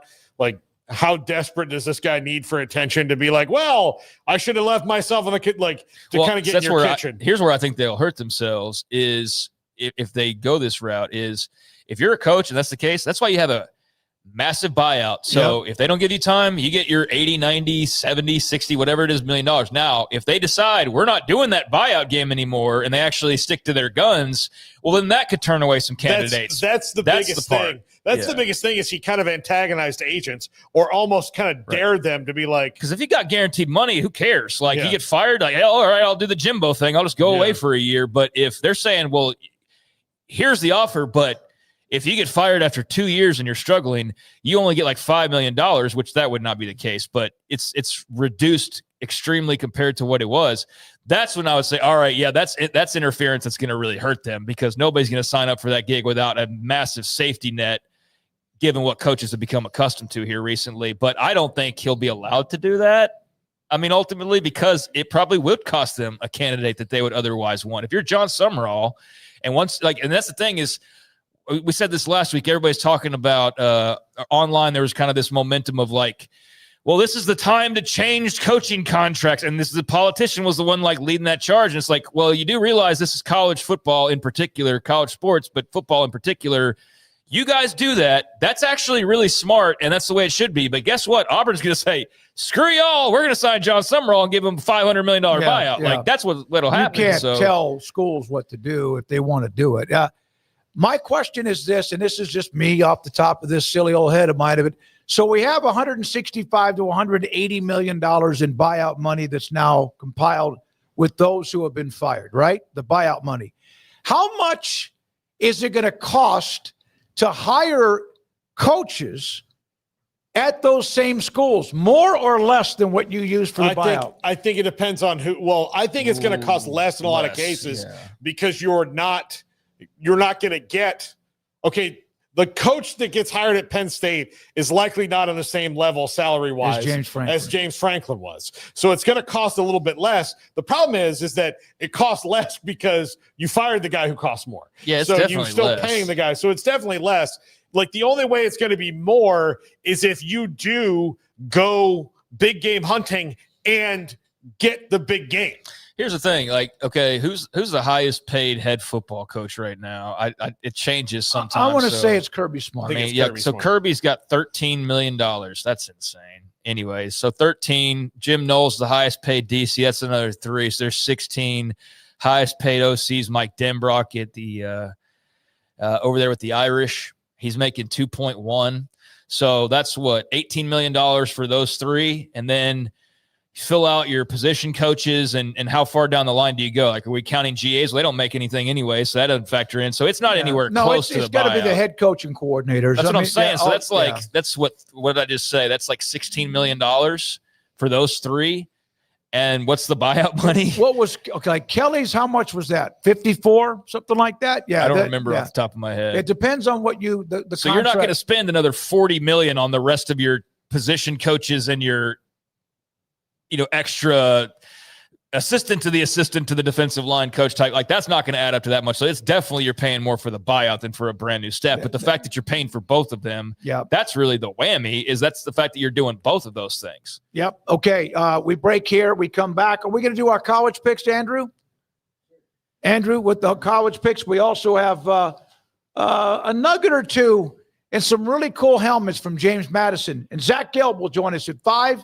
Infinity Sports Network. This is 365 Sports. Waco Regional Tennis and Fitness has tournaments galore when it comes to pickleball and tennis. They have what you need if you want to stay in shape and get fit. Maybe you're not and you need to be. Or maybe you are fit and you just need to stay that way. Treadmills, Stairmaster, classes, group exercise classes, and more.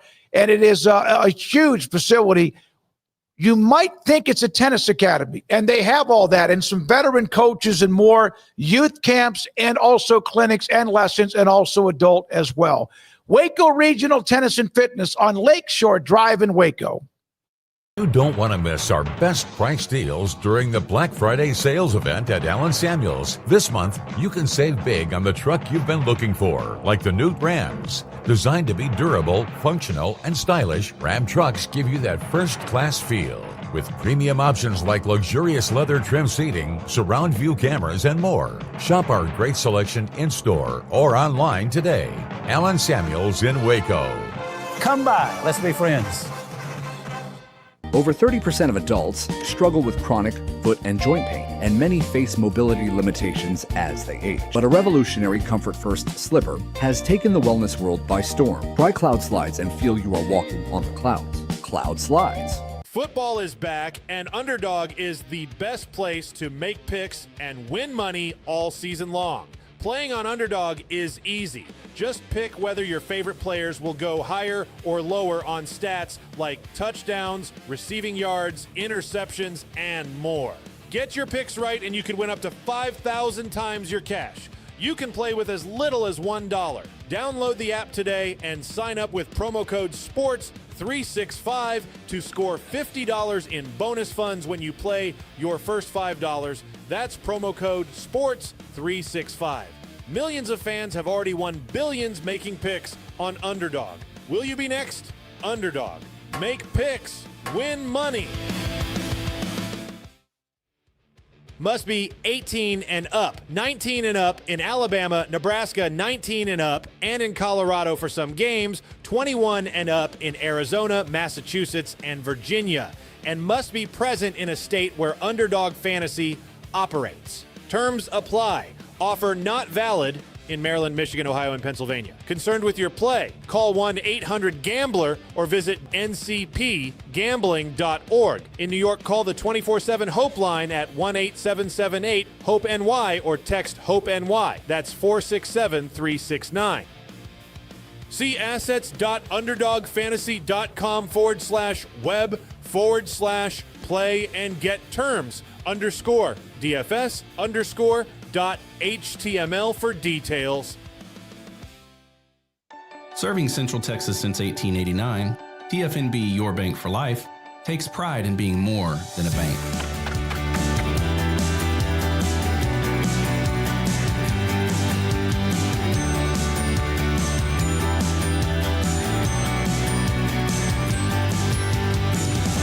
At TFNB, we remain committed to these principles.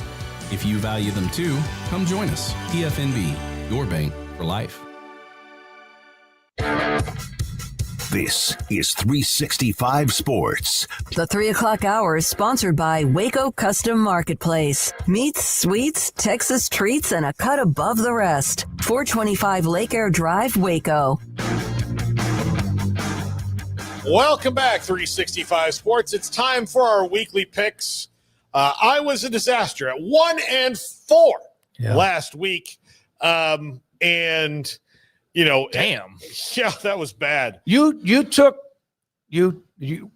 chased a couple of rabbit tails because you're trying to make up ground. No, I'll tell you, I'm not chasing anything. I'm not winning this year. I'm 10 behind you and 8 behind Craig. I'm not winning. I made the picks that I genuinely thought would happen. And you would have gained a couple of games. And I would have gained a couple of games. Like, I genuinely thought Cincinnati was going to win, and I genuinely thought Vanderbilt was going to win based on how Texas had played. And then apparently how concussions work is not really how I thought they did, because Arch was playing with a concussion all year and got knocked back into being Here's good. what you got to understand about concussions. When was the last time you saw a guy actually miss a game because of concussions versus the amount of times the guys get updated all week and then they play at the end of the week? Yeah. Like, it's more rare we don't see them come back quicker than not nowadays. Yeah, absolutely. So there you go. Smokey in the lead by 2 games over Craig and 10 games over me. So let's just get into it. We've got to do this rapid fire. So that's what we will do. Memphis versus Tulane. I'm taking Tulane or Memphis because it's at home. Tulane losing 2 games in a row is a stretch, but I'm taking the Tigers at home. I'm taking Memphis at home as well. I don't have a great feel for this, other than I do wonder a bit if some are all a little distracted after that smacking around by UTSA. Then again, they might rebound really well from that. That's kind of my fear here. But Memphis in the driver's seat right now, the American, I'm going to say that they hold on to the keys at Liberty Stadium. Yeah, I'm taking Memphis. That was a bad look. Tulane, they just got overwhelmed, and UTSA at home. But I just think Memphis overall, week in and week out, they're used to kind of hanging around in that top 25 area, and I'll take the Tigers. All right, next up. This is also, by the way, just to warn our audience, there's not going to be a lot of variation here this week. Notre Dame and Navy. I think Navy's going to put up a good fight here. They're a really good team. I just think Notre Dame's hot right now. They're at home, and they've got too many weapons for Navy. But, man, if Navy comes and shocks them, especially given the way they kind of sleptwalked through BC last week, that would not be a total surprise to me. But I got the Irish here. I'm taking the Irish. I think Navy's a solid team, but I think Notre Dame's in a different class of teams right now than Navy is. I just think they've got more oomph, and I just think they're a better team. So being at home, this is a no-brainer for me. But love the history, love all that comes with this game being played. But yeah, that's a pretty easy pick. It's a dominant series, 81-13-1, as you'd expect. Maybe back in the days of Staubach, Navy will get them occasionally, but unless Navy jumps out to a lead because of a turnover and it's 14-3, then they start sucking that clock. No, I got to be careful where I say that. You really need to not use that. I was right, though. You guys are both filthy. Notre Dame. Yeah, man. I don't even want to, the clock sucker teams are really, really tough to beat. A&M versus Mizzou. A&M's just too good. Mizzou's playing with a true freshman backup, although Matt Zollers has got a lot of potential. I got the Aggies in this one on the road. This gets them one step closer to the playoff and one step closer to that SEC title game. Yeah, give me A&M. Like you said, there's not going to be a lot of variation. I'm not chasing trying to do what I did for a couple weeks there either, of let me try to pick a game here. I'm just going to go with the gut and not try to be smart about playing the game, so to speak. So yeah, give me A&M. I had a slight pause being on the road, and I do sort of wonder, are they going to trip up unforeseen and I mean, just do a typical Texas A&M without a better way to say it? Are they going to stumble unexpectedly right when things are at their peak? I don't think that they will. I think they'll go into Mizzou and get a win. They seem to be built for winning on the road. Defense has been at times a little bit erratic, but they find a way, whether it's the defense, if the offense is not doing well, or vice versa. They just have a lot of momentum. Off week helped, and I think they do win in Columbia. I think if Bo Pribula was playing this week, this would be that'd be a lot that would be a different because he's a very mobile quarterback. That's the thing that's given them problems. That was Taylor Green's thing, and so I just think that's why their defense struggles because athletic quarterbacks make everybody struggle. Next up, Indiana and Penn State. Like I really want this game to be better than it is, but Indiana is likely going to destroy them. I would love to have looked into this game into some kind of a crystal ball and seen a way that Penn State wins this game, but I'm just not a believer that that's really in any way, shape, or form a possibility right now. Still a better shot than most would have, and it is a road game, but Indiana's like a freaking sleek killing machine right now. Like, they're not just beating people, they're absolutely obliterating teams, and in every way, too. It's not just like they score 60 and they give up 30. That's like, no, they're scoring 60 and they're giving you like nothing on offense. And so it's just been cold, calculated killing for them one week after another. And so I'm going to continue believing that that's going to be the case. I think it's because their defense is so much better that everyone thinks about their offense, but their defense is playing at a very high level. I'll take Indiana. And I don't know if this thing is it'll be close. Penn State hung around with Ohio State, but I'm going to say Indiana will win going away. Next up, rolling along here, Texas Tech and BYU. I got the Red Raiders at home. I think that this, certainly sends the Big 12 into a further tizzy, but yeah, it's at home. BYU, I don't think many teams are going undefeated, if any. I think teams are going to take a loss, but this is a heavyweight fight, and I think that both teams are going to walk out feeling it. But I think Tech wins. This was the hardest game for me to pick. I waffled a bit on this one. I'm going Texas Tech. The difference maker is Jones AT&T Stadium on my mind. It's a home field that the Red Raiders certainly benefit from, just like BYU benefits from their games in Provo, as is well documented. If this game was in Provo, I'd pick BYU. This game's in Lubbock, I'm picking Texas Tech. I don't think a ton separates them. They're not mirror images of each other, but they are both very good, very talented. The thing with BYU is, the thing I heard Joey McGuire kind of talk about is just how big they are, like how big and physical they are. And look, they've pumped millions of dollars over there in Lubbock into being big and physical. So these line meetings that we see on Saturday are going to be nasty. This is going to be awesome, but I'm going Texas Tech. And the deciding factor was playing in Lubbock. I think home field matters a great deal in a game like this. Yeah, I agree with you on the home field advantage. And then you get neutral maybe again with AT&T Stadium, depending on what goes on the rest of the way with Texas Tech. Obviously already won Big 12. I'm going to take one Big 12 loss. I'm going to take them at home. What Tech cannot do is have a big mistake early. Yes, they can come back, but you can get so hyped up that you overmodulate. I think that they're veteran enough. I think they'll be fine. I think they'll end up winning the game. You can't have Baron Morton throwing like a couple picks early because BYU's got really good defense and corners. And he's got to protect the football, man. You cannot make, especially in your territory, you can't do that because that's just what they're looking for. Okay, wrapping it up. All our picks are the same. Boring. Yeah. So good news for me. You cannot lose ground. Exactly. But you lose another week to gain ground.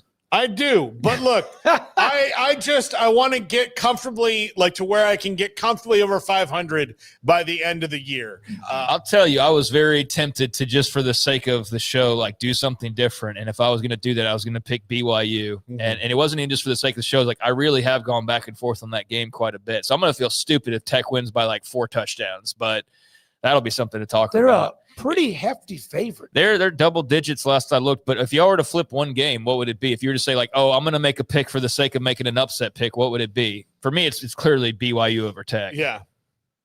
Yeah, I think so. Yeah. Memphis and Tulane could get dicey. That could be fun. interesting. But I would say, but I don't want to make a change. But if I had to, I think Notre Dame, more Memphis Tulane than it would be anything else. Notre Dame losing to Navy would be shocking. Yeah. Especially at home. A&M losing on the road would not be shocking, but I think it would be a big ass bummer because it's not a Mizzou team that's full strength, as we mentioned. Yeah. And so maybe that one would be tempting. But yeah, I think the Memphis one would be the second strongest candidate. And in Indiana, Penn State, I don't feel like that one's really much of a chance. Brandon, let's get a break here. We'll come back with Zack Gelb, Infinity Sports Network. His thoughts about the college football standings, rankings, the week, and who's too high, who's too low, and even the NFL trade deadline with what the Jets and Cowboys did yesterday. And this is 365 Sports. Alan Samuels, Dodge, Chrysler, Jeep, Ram, Fiat, Loop 340 east of 84 in Waco. And it's a new month of incentives and a new month for you to be able to enjoy all of what they have, which is, of course, Ram trucks. How many times have they been honored by J.D. Power and Associates for the Truck of the Year? Jeep, the Wagoneer. Jeep Grand Cherokee, Jeep Cherokee, all of what they have when it comes to the great Jeep and the SUVs. And then on top of that, they have a very nice full lot of pre-owned cars. That's where I bought one 5+ years ago, and I have been very happy with it, a Ford Explorer. And it has been one. It had an engine issue one time, but it was actually the manufacturer that screwed it up. And so Ted Teague, general manager and CEO, David Gray, had all of the sales people that, the sales team that helped you find the car you're looking for, test drive it, run around in it, be ready to buy, because they've got a lot of options for you and somebody there to make sure you have what you need to get the loan and or to put money down and drive away. Alan Samuels, new month, Alan Samuels, Dodge, Chrysler, Jeep, Ram, Fiat, Loop 340 east of 84 in Waco. Established in 2007 and independently owned, Alliance Bank Central Texas is committed to helping families and businesses meet their financial goals. From their tellers to their board of directors, they know the importance of superior service and competitive products. Customers have confidence knowing that their financial needs are in good hands. It's your bank, Alliance Bank Central Texas, with 2 Waco locations, 4721 Bosque Boulevard and 191 Archway Drive on Highway 84, and at alliancebanktexas.com. Member FDIC and equal housing lender. Pizza, burgers, and Bears football. There's no place around Waco that serves them all other than Bubba's 33. Come show your green and gold and enjoy some of Waco's best food and beverages while watching your favorite team, the Bears. When real Bears fans get hungry, Bubba's 33 is the #1 spot for ice-cold drinks, hand-stretched, stone-baked pizzas, and bacon-infused burgers. Join us for indoor or patio dining. Bubba's 33, Waco's restaurant and proud supporter of Baylor Bears football. Sick 'em, Bears. Have you heard of the new IRA? The new IRA, Insured Retirement Advantage, is a solution for high-income individuals and business owners who want to grow and protect their wealth without locking up capital or taking unnecessary risks. If you're an asset manager or a licensed insurance agent looking to provide your clients with guaranteed tax-free retirement income and legacy protection, the new IRA Insured Retirement Advantage is an option you need to know more about and is only available exclusively from North Star Funding Partners. For more information, go to northstarfundingpartners.com and tell them 365 Sports sent you. Ready to take your business to the next level? Carrion Solutions has got you covered. We deliver world-class IT consulting, including Quest On Demand and Migration Manager, M365 and Exchange migrations, Active Directory assessments, security hardening, and Windows Server upgrades. Our experts specialize in consulting, monitoring, support, and managed IT services. We promise vision, professionalism, and unbeatable value. Satisfaction guaranteed. If you're not happy, we make it right. Remember the name Carrion Solutions. For more info, email sales@carrionsolutions.com or visit carrionsolutions.com. That's CARRION solutions.com. Carrion Solutions IT success guaranteed. This is Richard Carr, and it's hard to believe, but 2025 marks our 26th year in the car business. I want to thank you for your support over the last 26 years. As a locally owned business, our customers in Central Texas community are also friends and neighbors. If you haven't been by lately, I invite you to come in and experience our amazing lineup of Buick, GMC, and Cadillac vehicles. Our goal is to make you feel like more than just a customer, but as a valued neighbor. Let us show you why we are people you can count on at Richard Carr, Buick, GMC, Cadillac. Remember when you had a guy, someone who could fix anything? They're still out there at Batteries Plus. With their quick solutions and expert advice on batteries, key fobs, and phone repair, Batteries Plus will have you in and out and on your way in no time. Batteries Plus, the experts in charge. 365 Sports, this last segment, and then a bunch of big finishes, they say it. And I don't want to use that because they used that on another show that I used to watch on ESPN. Zack Gelb, Infinity Sports Network. Zack, what say you? What you took away, was it okay? Anything in particular that came out of the college football week 1 rankings? No major gripes. I actually thought Greg McElroy's analysis was perfect, that I'm actually surprised that there was nothing really to complain about. I understand the biggest national complaint is going to be that Notre Dame was at 10th, and then Miami was 18th, and Miami beat Notre Dame. I think we all know, covering this, as long as Notre Dame doesn't have an embarrassing loss like they did last year with NIU, that in every other year, 2 losses or fewer, there's basically a spot reserved for Notre Dame. So there was nothing that happened with the 12 teams that I freaked out about. Something minor is that I was a little bit surprised that the G5 representative Memphis wasn't even in the top 25 of the rankings. That was a little bit surprising to me. But outside of that, I think the things to watch is there's a great chance that 5 SEC teams get in, and it was a good night for the Big 12 last night. But with that being said, I still really think the only road for the Big 12 to get 2 teams in is either one or 2 things happen. Number 1, Notre Dame loses and it opens up another spot, or number 2, BYU is undefeated going into the conference championship game, and then they lose by a small margin in the conference championship.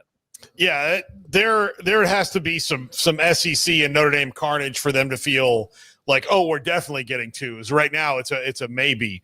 Zach, last week you reported that Urban Meyer had gone and expressed his interest in Penn State, but came away with no deal, and that was because of his approach to NIL. He did not pass that portion of the quiz, I guess is the way that you put it. Did that surprise you? It did not surprise me, given the fact that he did not do well coaching paid players in the NFL. I thought Urban would be interested. I didn't know if Penn State was going to be interested in Urban. That was the surprise part of me, that there was mutual interest. And all my report was that 2 sources told me he had strong interest in the job. And then when he had conversations with the powers that be at Penn State, that's when the talks broke down because of the NIL component of it, and his answers weren't good enough. That doesn't surprise me, though. Like, I think Urban Meyer would be a damn good hire for Penn State when you're trying to win a national championship. But it's a new formula, and you either have to adapt or you're not going to be in it. And we've seen a lot of these older coaches not be able to adapt. I have seen, and I just talked about this on my show, Urban has since responded to this on his Triple Option podcast, and he vehemently denies it, and he wants me to name my sources and all this stuff. And then he mentioned that I said I was talking about his meeting that he had with the senator. I never brought up a senator. I never brought up a politician. So maybe you should listen before you react. And I know I'm right on this, but if Urban, really wants me to just dime out my sources, then why not hook yourself up to a lie detector test, Urban, and then deny that you weren't interested in the Penn State job? That's what I issued today on my show. Well, Zach, he's the bastion of honesty throughout his entire life and career. But let me just be clear. I don't fault him for denying it. Yeah. Because you're a legendary coach. Here's the ironic part. I think he should get the job. But you're a legendary coach, and you wanted the job. You had interest in the job, and you were basically told, thanks, but no thanks. That's a bad look for you. I wouldn't have wanted out either that I was interested and got rejected. Yeah. What do you think Auburn should do? John Sumrall. If they could get him, I think they should hire him. Now, I've seen it before, right? G5 coaches work. I've seen G5 coaches don't work. I think he's the right fit. Coached at Troy, knows the state of Alabama, was in the SEC, played for Kentucky, coached at Kentucky, had the year at Ole Miss. Jimbo Fisher, no. I would not want to see that if I'm an Auburn fan. You're not getting Lane Kiffin. If you could get Kenny Dillingham, great. But if Kenny's going to leave, I think it would be for a bigger job than Auburn. So it seems like that Sumrall, to me, would be my guess on who ends up being the next head football coach at Auburn. Zach, what were your thoughts yesterday when the Jets started to unload to gain future collateral, I guess you could say? But Quentin Williams is a hell of a player. Cowboys were trying to stay alive. Who won that trade? See, it's funny. I thought the winning and losing part more was Sauce Gardner and the Jets on the 2 first-round picks. I think the Jets won that. I think Sauce Gardner had a good first 2 years, and then he's been vastly overrated for the last year and a half. But the Colts are clearly saying, we believe in Daniel Jones. We got a good team this year, so that first-round pick doesn't mean much. But we think we can repeat this next year, and that's where they get rid of the first-round pick. But in terms of Quentin Williams, the Sauce one surprised me. The Quentin Williams one did not. He's a good player. The destination is surprising because I'm just trying to figure out, what are the Cowboys' plan? Like, okay, you have a good offense. Dak is good. CeeDee Lamb is good. If you keep George Pickens, he's good for the foreseeable future. But on defense, can you get to serviceable? And you got Kenny Clark in the Micah Parsons trade. You still have a first-round pick down the road from that. I know you gave one up yesterday from that deal, but then you get a player like Quentin Williams.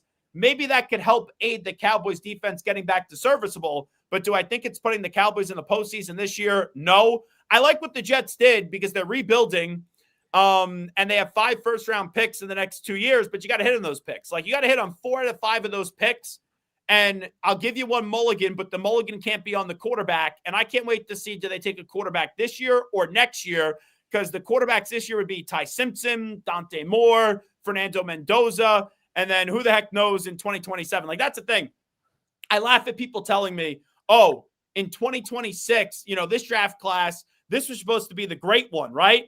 And 2025 was bad, and 2026 is going to be great. Did any of these names sound all that great this year in 2026? So we're hearing the same thing. And it's underwhelming draft class this year for 2026 for the quarterbacks, but just wait till 2027. If you like the quarterback, take the quarterback this year. Wait until 2027 so Arch Manning can follow his uncle to the Big Apple. Well, here's the thing. So I threw that out there yesterday. Wouldn't it be funny if his grandfather then says, nah, I don't trust the Jets. And then all those years ago, he forced them to New York, with Eli. Then he says with Arch, no, we don't want you in New York. That'd be funny to me. Zach, here's what I think on the Cowboys and Quentin Williams. Fans have been begging Jerry to be aggressive. For God's sakes, do something. Like, they really love that. Like, we love our guys. That's what they say all the time. We love our guys. So much so that it's disgusting to hear it. And so they go out and get somebody that at a position, they haven't had a defensive tackle this good in a very, very long time. So this is, if Jerry thinks that this is a this year move to get them in the playoffs, that's senile Jerry coming about. Yeah, but I got a bridge to sell you in about 10 minutes. But if it's a move to build around it an elite defensive tackle that you haven't had for next year, then it's totally fine. But if you're talking about a trade for this year, it's a dumb trade. If it's a future trade, then say that. Like, hey, this helps us now and into the future, but not like, hey, we're getting the playoffs this year. You're not.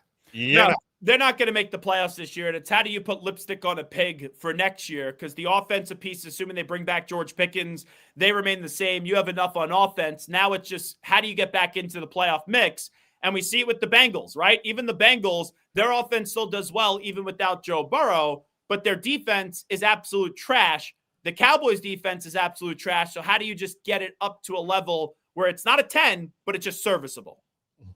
Zack Gelb with us, Infinity Sports Network, and on Wednesdays in the 5 o'clock hour, as we are right now. Craig?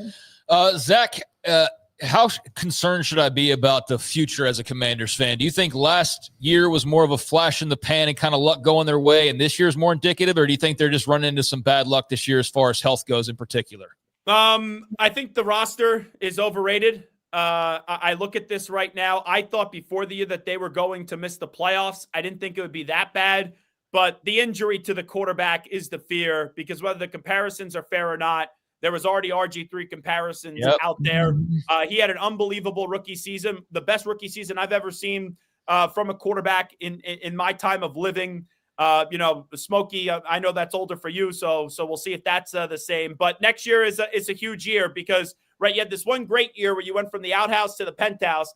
Now you're like kind of not back in the outhouse, but you're not in the 5-star resort. You're in like a 2.5 star motel where they give you a complimentary breakfast, and you go, okay, this is fine. They got the waffles in the background, and you got like a little corn muffin, but now you want to get back into the 5-star resort. So next year is going to be the year where I could probably give you a better answer, because if they do well, all right, you're back on track. If they don't, it's here we go again with this team. Well, we have Garrett, who's helping produce. Craig, co-host with me. Paul's a Cowboys fan, and I'm a lifelong Washington fan. We can't have nice things. We cannot expect to have nice things. We can't, because it looked like it was. Yeah, RG3 is a great example. We saw how that was ruined pretty quickly, and now Daniels can't stay healthy, but I think they suck even when he was healthy. This year, like when he played this year, they just weren't very good. Yeah, and you look at that team, and it's like, okay, you brought in the left tackle, Laramie Tunsil, solid move. You bring in Deebo Samuel, solid move. But, Terry McLaurin, that's been a bizarre thing all year. It's one of the younger pieces that you're going to have with Daniels, because it's a lot of people from the past that used to be good, and now you're still trying to figure out how good can they actually be for not only now, but for the foreseeable future. Yep, absolutely. Paul, anything else? Nope. Craig? Oh, thank you very much. Appreciate it.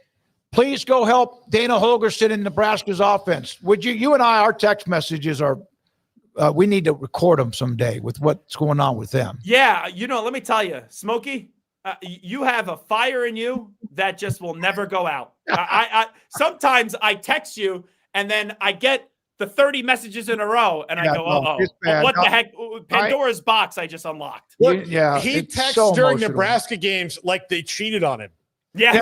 No, like that's 100%. Like you're telling your best friend, like, oh my God, Becky. Yeah. Do you believe what Dennis just did? Yeah. Sometimes I get the messages and I go, were these really intended for me? What the heck did I do wrong? He puts his anger on the team into like text messages with me. When you had Matt FaceTime me and you called and he FaceTime me, and he had wow, and I didn't realize you guys had tried to call. And then I saw where he said wow, and I was blistering his ass during that game against whoever it was that Northwestern. They won. And I thought he was like reading my text, because he has. No. Oh my God! I'll tell you what happened. So I was out there, and then afterwards we were hanging out, and he's talking about some of his favorite media members, and he obviously said, like, you're one of my favorites because I've known him since I was a kid at Temple. And he goes, and I love Smokey. I have so much respect for what Smokey does. And then he goes, let's call Smokey. And you didn't pick up. And then Smokey calls back, and he's like, what, your granddaughter was going into labor? And I'm like, oh my God, I had a few drinks in my system. I'm like, what the heck did I just walk into? Yeah. And then I see Matt and Smokey are having a conversation, and it went on for 20 minutes. And I go, I'm just going to walk away from this. I know what Smokey says during the text or in these games. I need to get out of here. Like, Mayday, just get me away. Yeah. Thank you, buddy. We'll see you next week. Have a great rest of your week. Zack Gelb with us, Infinity Sports Network, on Wednesdays on this channel and podcast. Yeah, there's only one thing I wanted to say in very quick passing, because I didn't mention it off the radar, other than it's always good to talk to Zach. But those Redskins uniforms on Monday. Oh, they were beautiful. Should have just done that from the very beginning. Just change the helmet decal, but leave everything alone the rest of the way. So it was good to see them. But now I wonder, can you go back to those uniforms after you just got your heads beat in? No, you can't. On national television? At least look good. If you're not going to be good, look good, right? But, I mean, would that be what you would be in favor of? Go to those uniforms? I liked them. It just, Garrett, you popped in on that, the text, right? You love the striping. Yeah. Got to have that. Yeah. All right, one quick note. Owen McCown, UTSA, was the Earl Campbell Tyler Rose Award weekly winner for that performance against Tulane when he was outstanding. And James Madison, here are their helmets. We do helmets, but this is the James Madison Marvel, one of 5 Marvel heroes: Iron Man, Captain America, Hulk, Thor, and Black Panther. They will wear these coming up on November 22nd against Washington State. All right, which one would you pick, Smokey?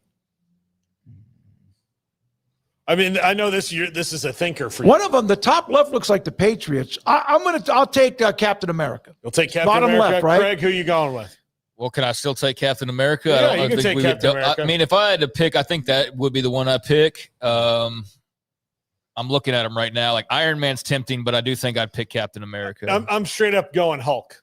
Okay, yeah. I'm going Hulk. Yep. Yeah. So you can be Captain America. I'll be Iron Man. You can be Hulk. Garrett, do you want Thor or Black Panther? Well, I'm going to ride with Black Panther. All right. And then coin flip between you two on who gets to be. Brandon, who do you want left? You or Andrew?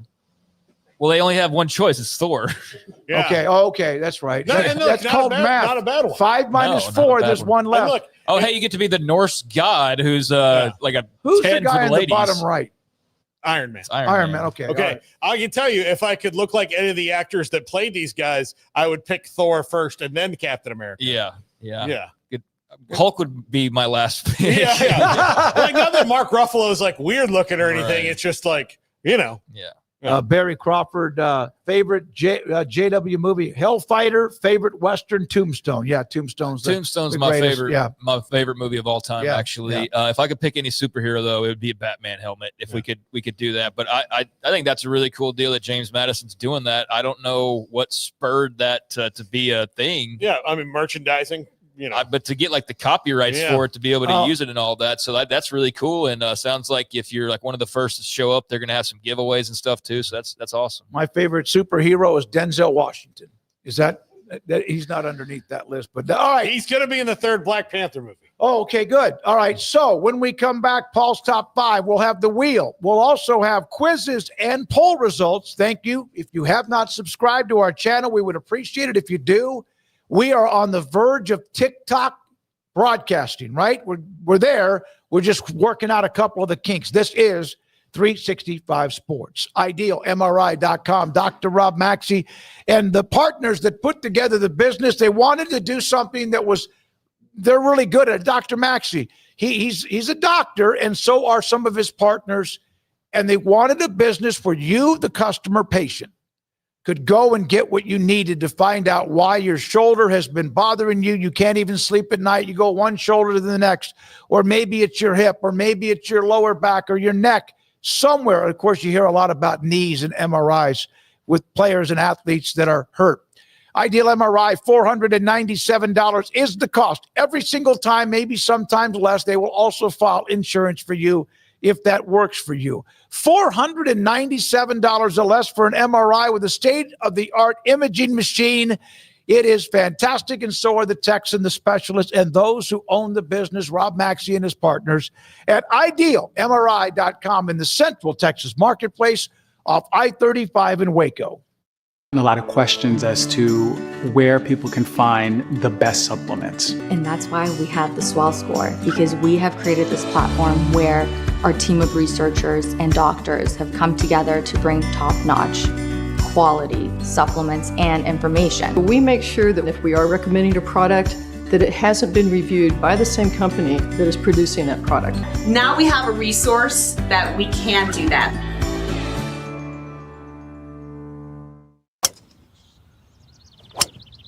That's far. So much forgiveness.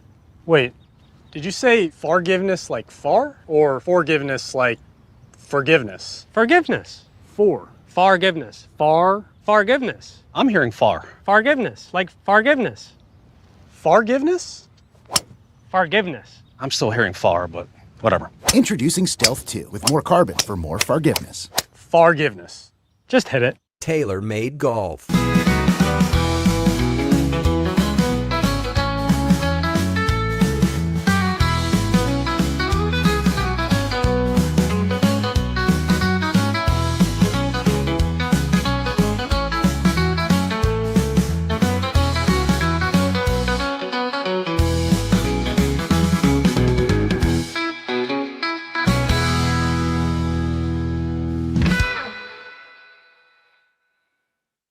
Lily was falling 10 times a day, covered in bruises. She would run just straight into a pole, right? It was a disaster. She would fall down the stairs all the time. She just could not navigate her environment.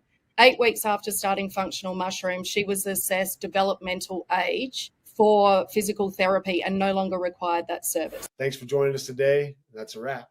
Peace, love, and mushrooms. Peace, love, and mushrooms. Rashad, you got me. Get umbo.com. All right. Let's unbox the all-new Walking Pad X21. It is the hottest thing on the fitness market right now. I like it. I like it a lot. Well done, walking pad.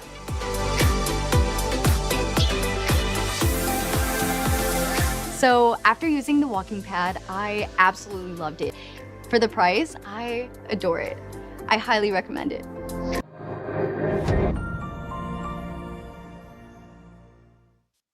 Welcome, guys. You're at the 10th Mountain Whiskey and Spirit Company tasting room here. So we're located in basically central Colorado in the Rocky Mountains. Our two flagship whiskeys are our rye whiskey and our bourbon. 10th Mountain Whiskey and Spirit Company, Colorado. This is Paul Catalina's Top 5. Welcome into Paul Catalina's Top 5, brought to you by Flag and Anthem. Go to flagandanthem.com, use our promo code 365sports, or you can go on our website, 365sportsdeals.com, and find Flag Anthem and all the companies that you see advertised right here on the show. Pieces of advice for Coach Prime. I am doing this with the assumption that he will be back at Colorado next year. I am very concerned about his overall health problems, and that may be restricting his ability to do the job to his fullest ability. But I think Deion Sanders has a fantastic chance to be a game-changing coach. But he is still learning how to do things on the power conference level. So even though I'm probably not the person to give him some advice, I'm going to anyway, because I'm a fan and I would like to see Colorado do well, especially given how much of a fan I am of Coach Prime. Number 5, open the curtains in the offseason. Let a little sunlight into the program. Let everybody kind of know what's been going on, what you've been going through. The fans need to see it. Your boosters need to see it. People need to know. I understand that this season has been, especially the last 3 weeks, a crisis of epic proportions. Nothing is going right in the field. You continue to keep getting blown out, and that's not good. So you want to bunker down and go full Kremlin for a little while. That's fine. You can play that card once in a while, but now you've played it. And in order to help the program, flourish next year, you got to let the sun shine in a little bit. Number 4, no buddy hires. You're going to have to redo your staff, and I'll talk about that in a second. But Pat Shurmur just got demoted. He was a bit of a buddy hire. And a lot of the hires on staff are your longtime friends. And you need that, especially when you're starting a program. You need people who you know and people who you believe in. But as you get into the second wave of things, into the are we for real? Yeah, I think we can be for real. We've proven to the world that given the right talent that we can be. The buddy hires stop, go outside that, and go hire somebody else. Which brings me to number 3. New schemes. New schemes means new coordinators. That means guys who have different ideas on how to be effective and who are more malleable and adaptive in the modern college football world. I guarantee you, if you put it out there, we're having open interviews for offensive and defensive coordinator, among other things. He would have a line out the door of people who want to work for him and that are really good, exciting, maybe even young coaches, maybe even old coaches. Who knows? People are going to want to work for Deion and be a part of this program because it does have something special going on about it, but just not right now. There is potential there that has not been seen in college football in quite a long time to completely kind of change the game. But new schemes, different ways of doing an offense is different than the one you've run before, a defense that is more consistent. Those are the things that you need to do. Number 2, less sizzle, more steak. I think we've seen this approach a little bit this year from Coach Prime and staff, in that there was so much of a sell job that had to be pulled off in the early days of Deion in Colorado, because there were and are a lot of non-believers for a lot of stupid, arbitrary reasons that have nothing to do with football. So now that you've kind of sold it, and you're always going to have those doubters, you do have people that will believe in you. Look, you got Travis Hunter to commit to Jackson State and follow you to Colorado. You got some of the guys in the program. You know you can do that. The next Travis Hunter is just right around the corner if you go and find him. Teams have multiple Heisman winners all the time. Travis Hunter used that as your game changer when it comes to building the future programs. That's the stake. You don't need the sizzle anymore. You've got plenty of sizzle just by being Deion, but more steak, less sizzle. That will help you build a foundation that is sustainable. And number one, hire a new GM. Now, I'm not saying hire Andrew Luck, but having someone who is aggressively building talent like Andrew Luck or Jim Nagy at Oklahoma, that is a true personnel person that can help you balance your transfer portal and high school recruiting. And high school recruiting has to tick up a little bit more. You need to find that balance. And your transfer portal needs to be supplemental, and your high school recruiting needs to be your base. So you've got to flip those a little bit, and that's a long-term thing. You've got to make sure that you retain Juju Lewis on into the future, and you probably will, but those are the perils of modern college football. He's starting for the rest of the year, but if you have a GM that can show the players that more talent's being brought in, they're being retained, they're being thought of, you're not in this revolving door of talent that everybody's going to have. But if you can limit the people who go out the door and increase the people who come in that you want, that's going to be better. Hiring a GM can do this. A new GM with a new outlook on it can do this, especially since Deion Sanders cannot really high school recruit like everybody else does, because if Deion walks into a stadium, the whole thing shuts down. So find somebody who can help you with that part of it, and you can still do your portal thing, which you do as well as most. So hire a new GM. That brings a lot of stability. That's going to do it for this top five. Andrew Relates Carnival comes up right now. Here we go. That's a much better wheel spin than yesterday. Look at the pretty colors. Okay. Paul, which Cowboys player from the past should everyone watch the highlight reel of? Whew. Emmitt Smith. I mean, he's probably the one who has the best. God, that's a tough one. So, I mean, like, I wasn't alive for the glory years of Tony Dorsett's run there. Are you asking me? Yeah. Well, Dorsett's highlights would be much better than Emmitt's because he had long runs. Hayes, they're talking about electric. Emmitt had some long runs, but his highlights were about his toughness, his versatility. I would say Tony Dorsett because he ran like a bullet. But yeah. I mean, yeah, and look, I do remember Tony Dorsett towards the end of his Cowboys career. When I was younger, I remember going and watching them play on Thanksgiving when I was 7 years old, and he was still there. That was his last year with the team, but that was a different Tony Dorsett at that point in his career. So I didn't get to see, the premier one of him. But if you're a kid who was born after the 90s and wants to see some great stuff, I mean, Emmitt Smith, Troy Aikman, Michael Irvin, you can't go wrong with it. And I'll throw in, even though he was only there for a short time, he was a big part of a couple Super Bowls. Alvin Harper was so freaking fun to watch because it was just go, jump, acrobatic. But the big catch on the slant against the 49ers to seal the championship game in 92 seasons. So that was it. Craig, you have one that you would want a Cowboys player? Tony Romo.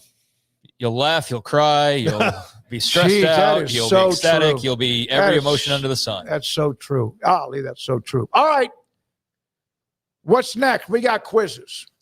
Major League Baseball players, swing bats made from different types of wood, but which of these materials actually approved and commonly used in the big leagues? I know ash is. I was going to say, I know ash is, and I want to say maple is too, but I'm not 100% on that. If it's at least two, then it has to be all of the above. Yeah, I'm going to say all the above. All right, I don't think you have oak. Here, let me look at it. Yeah. Yeah. I know all the above. All right. There we go. All right. All right, you guys get credit for that one. MLB bats are primarily made from maple, ash, and birch. Maple is the most popular for its hardness and power. Yep. Ash was the old school favorite and more flexible, but a lot less durable. Birch bridges the gap between the two, offering both pop and forgiveness. Yeah, I mean, I remember the maple part is what stuck out because I knew ash for sure, but the maple, I remember coming across that at some point in time. I looked this up randomly. Shohei uses maple. Okay. So the best, I just randomly, like I said, just what does the best player in the world use? He uses a maple wood bat, apparently. So anyways, yeah. That's what I would use then. But what about Kiner Falefa? I'm sure I can find it. Pretty good player. Ash. I love the ash because I liked it a lot, especially with the white, kind of a soft look, that white ash bat. You know how Isaiah Kiner Falefa does not use a wooden bat exclusively, but is known for his off-season training with an axe, which is similar handled. Is this an AI answer? It starts going all over the place. Do you know how many it frustrated me on social media when he didn't score that run to win the game? How many baseball guys that were like little league stars were like, you got to get a secondary lead, bro. Yeah. And you're like, okay. Yeah. That's right. Too bad. Do you realize how hard Varsho hit that ball? No. I still think it's amazing that Mookie Betts won more World Series titles after he was traded from a team. Moving on. All right. Okay. Which NHL team blasted the very first goal horn and changed hockey celebrations forever? I doubt it's the San Jose Sharks. No, they're too young. They're They're too young. These other three, though, it feels like a very Chicago or Pittsburgh thing to do. I just, for some reason, had the Penguins pop in my head. I have nothing other than just like that's where my brain went initially, but that's based on nothing. You know how the other answer, the baseball bet, I had some substance there. This one I have nothing. This is what happens when hockey questions come in. Isn't that what it sounds like, Garrett? Yeah. So, well, where's our hockey man? Yeah, I mean, he knows. Oh, he's on the enemy He was line. here when they talked about it. Right. Okay. There was one question I heard them talking about, and we still got it wrong because I wasn't paying attention to them one day when I got in. Well, imagine that. You're not paying attention. Because that's my job. All right. Let's Pittsburgh. say Pittsburgh. I knew it was Chicago.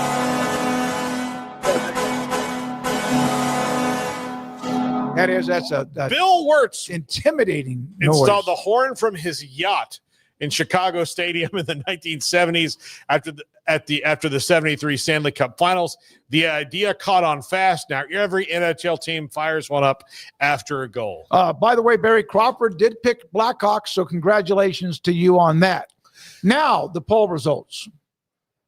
Which top 4 college football team most likely to stumble between now and Selection Day, which is like the first Monday or Sunday in December? Oh, you mean the one with the hardest schedule? Yes. A&M. They do have the hardest schedule. Alabama's got a pretty good one, too. Yeah. So, the two teams with the hardest schedule, Indiana, Ohio State. They don't play each other. No, they don't play each other. And then Ohio State's toughest game remaining is Michigan, who's good and who's beaten them for the last 3 years. So, but, we'll see. This is pretty easy. I said A&M. It's pretty easy to choose the two SEC teams versus the two. I mean, Indiana, if the Penn State game looked like it would be tough, now it doesn't look so much that way. And the other two, Wisconsin and Purdue, I mean, are you kidding me? They're not going to have any trouble with those two. So, and I'll eat my words. I'll be glad to do that. But who do you got? Bama hosting LSU, hosting Oklahoma, SEC special versus Eastern Illinois, and then Iron Bowl. Yeah, they're about to sneak that in there. All right. So Iron Bowl. Iron Bowl's one of those. You never know. Okay. Would you camp out front row tickets? Camp out for front row tickets to your school's biggest game? Look, I've done it before, so I have to say yes. Yeah. I mean, maybe at 45, I farm it out to somebody on on TaskRabbit, but Yeah.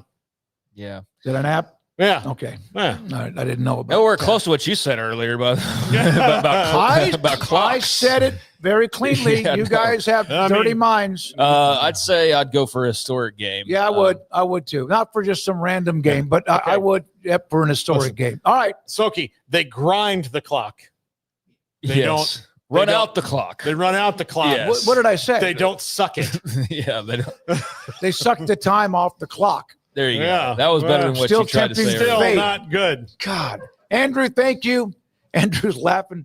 Brandon's laughing. Garrett, he's focused. Thank you, Garrett. He's been here. I did the high school podcast earlier. That's up on our Smoky section on 365 Sports. It's the last week of the high school football season. Can you imagine that? I got a game tomorrow night. I'll be back with everybody on Friday. Paul and Craig and everybody, Brandon, Andrew, and Garrett here tomorrow. Thank you to our great sponsors. Thank you who watch us every day. Hit the subscribe if you can't or haven't already. This is 365 Sports. Good night.